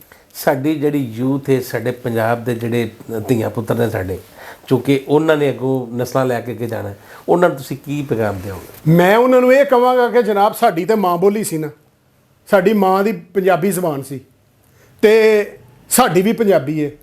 ਤੇ ਅੱਜ ਜਿਹੜੀ ਧੀ ਧਿਆਣੀ ਹੈ, ਜਿਨ੍ਹਾਂ ਨੇ ਅੱਗੋਂ ਨਸਲ ਚਲਾਣੀ ਹੈ, ਜਿਹਨੇ ਕੱਲ ਨੂੰ ਮਾਂ ਬਣਨਾ ਹੈ, ਆਪ ਹੀ ਇਹ ਸਾਸੇ ਕਮਦੇ ਦੀ ਸ਼ਕਾਪੀ ਹੈ, ਇੰਗਲਿਸ਼ ਬੋਲ ਰਹੀ ਹੈ, ਉਰਦੂ ਬੋਲ ਰਹੀ ਹੈ, ਤੇ ਇਹਦੇ ਬੱਚਿਆਂ ਦੀ ਮਾਂ ਬੋਲੀ ਪੰਜਾਬੀ ਹੋਏਗੀ। ਖੁਦਾਰਾ ਆਉਣ ਵਾਲੀ ਜਿਹੜੀ ਯੂਥ ਹੈ ਇਹਨਾਂ ਨੂੰ ਪੰਜਾਬੀ ਸਿਖਾਓ ਤਾਂ ਕਿ ਇਹਨਾਂ ਦੇ ਬੱਚੇ ਵੀ ਆਖ ਸਕਣ ਕਿ ਸਾਡੀ ਇਹ ਮਾਂ ਬੋਲੀ ਹੈ। ਇਹ ਬੜੀ ਵੱਡੀ ਜ਼ਿਆਦਤੀ ਹੈ। ਆਉਣ ਵਾਲੀ ਯੂਥ ਨੂੰ ਹਰ ਸੂਰਤ ਪੰਜਾਬੀ ਮਾਂ ਬੋਲੀ ਜ਼ਰੂਰ ਸਿਖਾਓ। ਅੱਛਾ ਚੀਮਾ ਸਾਹਿਬ, ਮੈਨੂੰ ਇਹ ਦੱਸੋ ਕਿ ਤੁਸੀਂ ਮਾਸ਼ਾਅੱਲਾ ਜਿਹੜਾ ਤੁਹਾਡਾ ਪੂਰਾ ਗੈਟਅਪ ਹੈ ਉਹ ਤਾਂ ਪੰਜਾਬੀ ਦਾ ਹੈ ਹੀ ਹੈ। ਤੁਸੀਂ ਪੰਜਾਬ ਦੇ ਘਰਾਣੇ 'ਚ ਪੈਦਾ ਵੀ ਹੋਏ। ਪੰਜਾਬੀ ਕਾਫੀ ਪੁੱਤਰ ਐਸੇ ਨੇ ਜਿਨ੍ਹਾਂ ਨੇ ਪੈਂਟ ਕੋਟ ਪਾਏ, ਕੋਈ ਇੱਧਰ ਨਿਕਲ ਗਿਆ, ਕੋਈ ਇੱਧਰ ਨਿਕਲ ਗਿਆ। ਬਲਕਿ ਐਸੇ ਵੀ ਮੈਂ ਦੇਖੇ ਨੇ ਕਿ ਜਿਨ੍ਹਾਂ ਦੀਆਂ ਘਰ ਦੇ ਵਿੱਚ ਮਾਵਾਂ ਹੀ ਜਿਹੜੀਆਂ ਨੇ ਆ ਕੇ ਪੈਗਾਮ ਦੇ ਰਹੀਆਂ ਨੇ ਬੱਚੇ ਪੰਜਾਬੀ ਨਹੀਂ ਬੋਲਦੇ। ਅਤੇ ਤੁਹਾਡੇ ਅੰਦਰ ਜਿਹੜਾ ਪੰਜਾਬੀ ਦਾ ਸ਼ੌਕ ਹੈ, ਜਜ਼ਬਾ ਕਿੱਦਾਂ ਪੈਦਾ ਹੋਇਆ? ਲੋ ਜੀ ਮੈਂ ਵੀ ਇੰਚ ਦਾ ਹੀ ਸਾਂ ਬੇਸਿਕਲੀ, ਠੀਕ ਹੈ ਕਿ ਪੰਜਾਬੀ ਨਾਲ ਸਾਨੂੰ ਐਡਾ ਕੋਈ ਨਹੀਂ ਸੀ ਮਾਮਲਾ ਐਡਾ, ਲੇਕਿਨ ਮੇਰੇ ਨਾਲ ਹੋਇਆ ਇੰਜ ਕਿ ਮੈਨੂੰ ਚੰਦ ਸਾਲ ਪਹਿਲੇ ਕਿਸੇ ਵਜ੍ਹਾ ਤੋਂ ਮੈਨੂੰ ਦਿਆਰੇ ਗੈਰ 'ਚ ਰਹਿਣਾ ਪਿਆ ਜੀ ਜੀ ਠੀਕ ਹੈ ਜੀ। ਮੇਰੀ ਕੋਈ ਫੈਮਿਲੀ ਹੈ ਇਟਲੀ ਦੇ ਵਿੱਚ ਤੇ ਮੈਂ ਉਹਨਾਂ ਕੋਲ ਚਲਾ ਗਿਆ ਤੇ ਮੈਨੂੰ ਉੱਥੇ ਕਿਸੇ ਵਜ੍ਹਾ ਤੋਂ ਨਾ ਰੁਕਣਾ ਪੈ ਗਿਆ, ਜੀ ਜੀ ਰੁਕਣਾ ਪੈ ਗਿਆ। ਤਾਂ ਜਦੋਂ ਉੱਥੇ ਮੈਂ ਰੁਕਿਆ ਨਾ ਤੇ ਮੈਂ ਮਹਿਸੂਸ ਕੀਤਾ ਕਿ ਮੈਨੂੰ ਨਾ ਪੰਜਾਬ ਦੀ ਧਰਤੀ ਖਿੱਚ ਮਾਰਦੀ ਹੈ ਪਈ, ਜੀ ਠੀਕ ਹੈ। ਮੈਂ ਲੱਭਦਾ ਸਾਂ ਉੱਥੇ ਕਿ ਮੈਨੂੰ ਕੋਈ ਪੰਜਾਬੀ ਬੋਲਣ ਵਾਲਾ ਕੋਈ ਭਰਾ ਸੱਜਣ ਸਾਥੀ ਲੱਭੇ, ਮਿੱਤਰ ਜਿਹਦੇ ਨਾਲ ਮੈਂ ਬਹਿ ਕੇ ਪੰਜਾਬੀ ਬੋਲਾਂ, ਤੇ ਮੈਨੂੰ ਉੱਥੇ ਲੱਭੇ ਵੀ ਕੋਈ ਨਾ। ਤੇ ਉਹ ਕੁਛ ਅਰਸਾ ਜਦੋਂ ਮੈਂ ਉੱਥੇ ਰਿਹਾ ਨਾ ਤੇ ਮੈਂ ਸਮਝਿਆ ਕਿ ਯਾਰ ਮੈਂ ਨਾ ਪੰਜਾਬ ਦੀ ਧਰਤੀ ਤੋਂ ਮੈਂ ਨਹੀਂ ਦੂਰ ਰਹਿ ਸਕਦਾ, ਠੀਕ ਹੈ। ਮੈਂ ਜਦੋਂ ਉੱਥੋਂ ਵਾਪਸੀ ਦੇ ਜਹਾਜ਼ ਤੇ ਬੈਠਾ ਤੇ ਲਾਹੌਰ ਏਅਰਪੋਰਟ ਤੇ ਜਦੋਂ ਉਹ ਜਹਾਜ਼ ਦੇ ਟਾਇਰ ਲੱਗੇ ਨਾ ਥੱਲੇ ਜ਼ਮੀਨ ਨਾਲ, ਤੇ ਰੱਬ ਦੀ ਜ਼ਾਤ ਗਵਾਏ ਮੈਨੂੰ ਇੰਜ ਲੱਗਿਆ ਜਿਵੇਂ ਮਾਂ ਦੀ ਅਗੋਸ਼ 'ਚ ਆ ਗਿਆ, ਮਾਂ ਦੀ ਝੋਲੀ 'ਚ ਆ ਗਿਆ। ਮੈਨੂੰ ਇਸ ਤਰ੍ਹਾਂ ਆਪਣੇ ਅੰਦਰ ਇੱਕ ਮੈਂ ਮਹਿਸੂਸ ਕੀਤਾ। ਔਰ ਉਸ ਤੋਂ ਬਾਅਦ ਫਿਰ ਮੈਂ ਧਈਆ ਕਰ ਲਿਆ ਕਿ ਯਾਰ ਕਿ ਇਹ ਸਾਨੂੰ ਅਸੀਂ ਕਿੱਧਰ ਜਾ ਰਹੇ ਹਾਂ। ਸਾਨੂੰ ਤਾਂ ਕਿ ਮੈਂ ਯੂਰਪੀਅਨ ਕੰਟਰੀ ਵੀ ਵੇਖ ਆਇਆ ਸੋਨੀ ਦੇਰ ਨੂੰ ਕਿ ਉੱਥੇ ਜਿਹੜੀ ਤਬਾਹੀ ਹੋ ਰਹੀ ਹੈ, ਉਹਨਾਂ ਵਾਲੀ ਨਸਲ ਜਿਹੜੀਆਂ ਤਬਾਹੀ ਦੇ ਰਸਤੇ 'ਤੇ ਜਾ ਰਹੀ ਹੈ। ਤੇ ਮੈਂ ਕਹਿੰਦਾ ਹਾਂ ਕਿ ਅਸੀਂ ਵੀ ਉਹਨਾਂ ਦੇ ਪਿੱਛੇ ਪਿੱਛੇ ਜਾ ਰਹੇ ਹਾਂ, ਚੰਦ ਸਾਲਾਂ 'ਚ ਅਸਾਂ ਵੀ ਉਹਨਾਂ ਵਰਗਿਆਂ ਹੋ ਜਾਣਾ। ਉਸ ਦਿਨ ਤੋਂ ਬਾਅਦ ਫਿਰ ਮੈਂ ਕੋਸ਼ਿਸ਼ ਕੀਤੀ ਕਿ ਮੈਂ ਆਪਣੇ ਪੰਜਾਬੀ ਗੈਟਅਪ ਨੂੰ ਅਪਣਾਵਾਂ, ਪੱਗ ਤੰਮਤ ਆਪਣਾ ਸਟਾਈਲ, ਔਰ ਪੰਜਾਬੀ 'ਚ ਮੈਂ ਗੱਲ ਕਰਾਂ ਪੰਜਾਬੀ। ਮੈਂ ਯਕੀਨ ਕਰੋ ਮੇਰੇ ਕੋਲ ਇੰਨੀਆਂ ਵੱਡੀਆਂ ਡਿਗਰੀਆਂ ਮੌਜੂਦ ਨੇ ਕਿ ਮੈਂ ਬਿਹਤਰੀਨ ਅੰਗਰੇਜ਼ੀ ਬੋਲ ਸਕਣਾ, ਲੇਕਿਨ ਮੈਨੂੰ ਫਖਰ ਹੈ ਪੰਜਾਬੀ ਬੋਲਣ ਤੇ। ਮੈਂ ਹਿੰਦੂਆਂ ਕਾਫਰਾਂ ਦੀ ਜ਼ਬਾਨ ਤੇ ਲਾਹਨਤ ਭੇਜਣਾ ਵਾ, ਮੈਨੂੰ ਫਖਰ ਹੈ ਕਿ ਮੈਂ ਇੱਕ ਪੰਜਾਬੀ ਹਾਂ, ਮੈਂ ਪੰਜਾਬੀ ਬੋਲਦਾ ਰਹਾਂਗਾ। ਔਰ ਮੇਰੀ ਪੰਜਾਬੀ ਬੋਲਣ ਤੇ ਅਗਰ ਕਿਸੇ ਨੂੰ ਤਕਲੀਫ ਹੈ ਨਾ ਤੇ ਹੁੰਦੀ ਰਵੇ, ਮੈਂ ਪੰਜਾਬੀ ਬੋਲਦਿਆਂ ਰਹਿਣਾ। ਕੋਈ ਇੱਜ ਦਾ ਖਾਬ ਜਿਹੜਾ ਪੂਰਾ ਨਾ ਹੋਇਆ ਹੋਵੇ ਜੀ, ਉਹ ਆਂਦੇ ਨੇ ख्वाहिशें ऐसी हज़ारों ख्वाहिशें ऐसी कि हर ख्वाहिश पे दम निकले। ख्वाहिशाਂ ਤੇ ਜ਼ਿੰਦਗੀ ਦੇ ਵਿੱਚ ਬਹੁਤ ਸਾਰੀਆਂ ਹੁੰਦੀਆਂ ਨੇ ਕਿ ਜਿਹੜੀਆਂ ਸ਼ਾਇਦ ਬੰਦੇ ਦੇ ਜ਼ਿਹਨ 'ਚ ਹੁੰਦੀਆਂ ਨੇ, ਲੇਕਿਨ ਮੈਂ ਜਿਸ ਤਰ੍ਹਾਂ ਦਾ ਇਨਸਾਨ ਆ ਨਾ, ਯਕੀਨ ਕਰੋ ਕਿ ਮੇਰੇ ਜਿਹੜੇ ਬਚਪਨ ਦੇ ਸਾਥੀ ਨੇ ਉਹ ਮੈਨੂੰ ਜਾਣਦੇ ਨੇ ਕਿ ਮੈਂ ਆਪਣੇ ਹਾਲ ਤੇ ਔਰ ਅੱਲਾ ਦੇ ਦਿੱਤੇ ਹੋਏ ਤੇ ਮੁਤਮੀ ਤੇ ਖੁਸ਼ ਰਹਿਣ ਵਾਲਾ ਇਨਸਾਨ ਆ। ਔਰ ਮੈਂ ਸਮਝਦਾ ਵਾਂ ਕਿ ਜ਼ਿੰਦਗੀ ਵੀ ਖੁਸ਼, ਤੁਸੀਂ ਅਰਬਾਪਤੀ ਵੀ ਹੋ ਨਾ। ਮੈਂ ਤੁਸਾਂ ਦੇਖਿਆ ਨਹੀਂ ਕਿ ਵੱਡੇ ਵੱਡੇ ਮਹੱਲਾਤ ਦੇ ਵਿੱਚ ਵੀ, ਬਲਕਿ ਮਹੱਲਾ ਛੱਡ ਕੇ ਮੈਂ ਇੱਥੇ ਬਾਅਦ ਦਫਾ ਵਾਕ ਕਰਨਾ, ਸੈਟਲ ਡਾਊਨ ਸਾਡੇ ਕੋਲ ਮਾਰਕੀਟ ਹੈ, ਤੇ 3-3 ਕਰੋੜ ਦੀ ਗੱਡੀ ਦੇ ਵਿੱਚ ਬਹਿ ਕੇ ਅੰਦਰ ਅੱਲਾ ਦੀ ਕਸਮੇ ਮੀਆਂ ਬੀਵੀ ਲੜਦੇ ਹੁੰਦੇ ਨੇ। ਤੇ ਮੈਂ ਗਰੀਬ ਪਿੰਡ ਜਾਣਾ, ਕੱਚੇ ਘਰਾਂ ਦੇ ਬੂਹੇ ਅੱਗੋਂ ਕਦੀ ਲੰਘੀਏ ਤਾਂ ਅੰਦਰੋਂ ਹੱਸਣ ਦੀ ਆਵਾਜ਼ ਆ ਰਹੀ ਹੁੰਦੀ ਹੈ। ਪੈਸੇ ਨਾਲ ਖੁਸ਼ੀਆਂ ਨਹੀਂ ਆ ਸਕਦੀਆਂ, ਪੈਸੇ ਖੁਸ਼ੀਆਂ ਨਸੀਬਾਂ ਦੀਆਂ ਗੱਲਾਂ ਨੇ।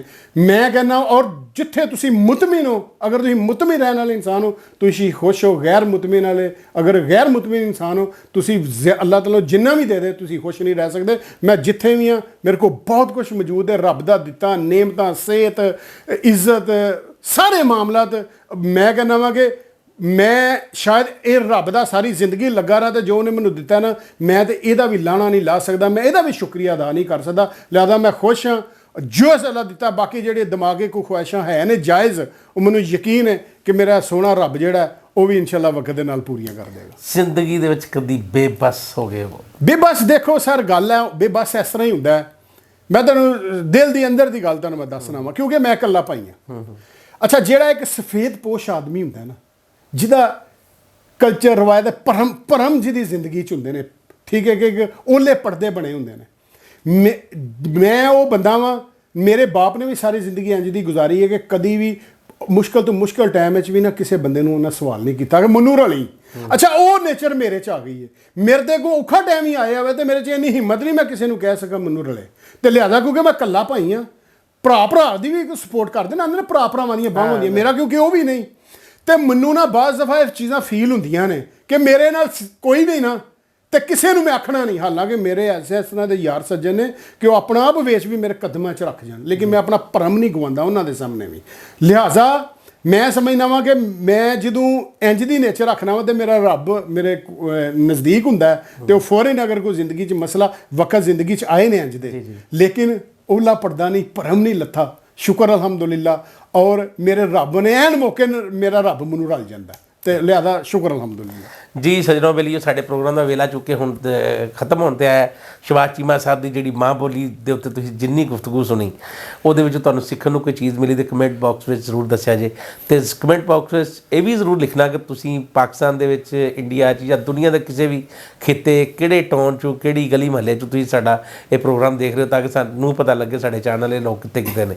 ਤੇ ਸਾਡੀ ਵੀਡੀਓ ਨੂੰ ਦੋਸਤਾਂ ਅੱਗੇ ਜ਼ਿਆਦਾ ਤੋਂ ਜ਼ਿਆਦਾ ਸ਼ੇਅਰ ਵੀ ਕਰਿਆ ਜੇ, ਔਰ ਸਾਡੇ ਚੈਨਲ ਨੂੰ ਸਬਸਕ੍ਰਾਈਬ ਵੀ ਜ਼ਰੂਰ ਕਰਿਆ ਜੇ।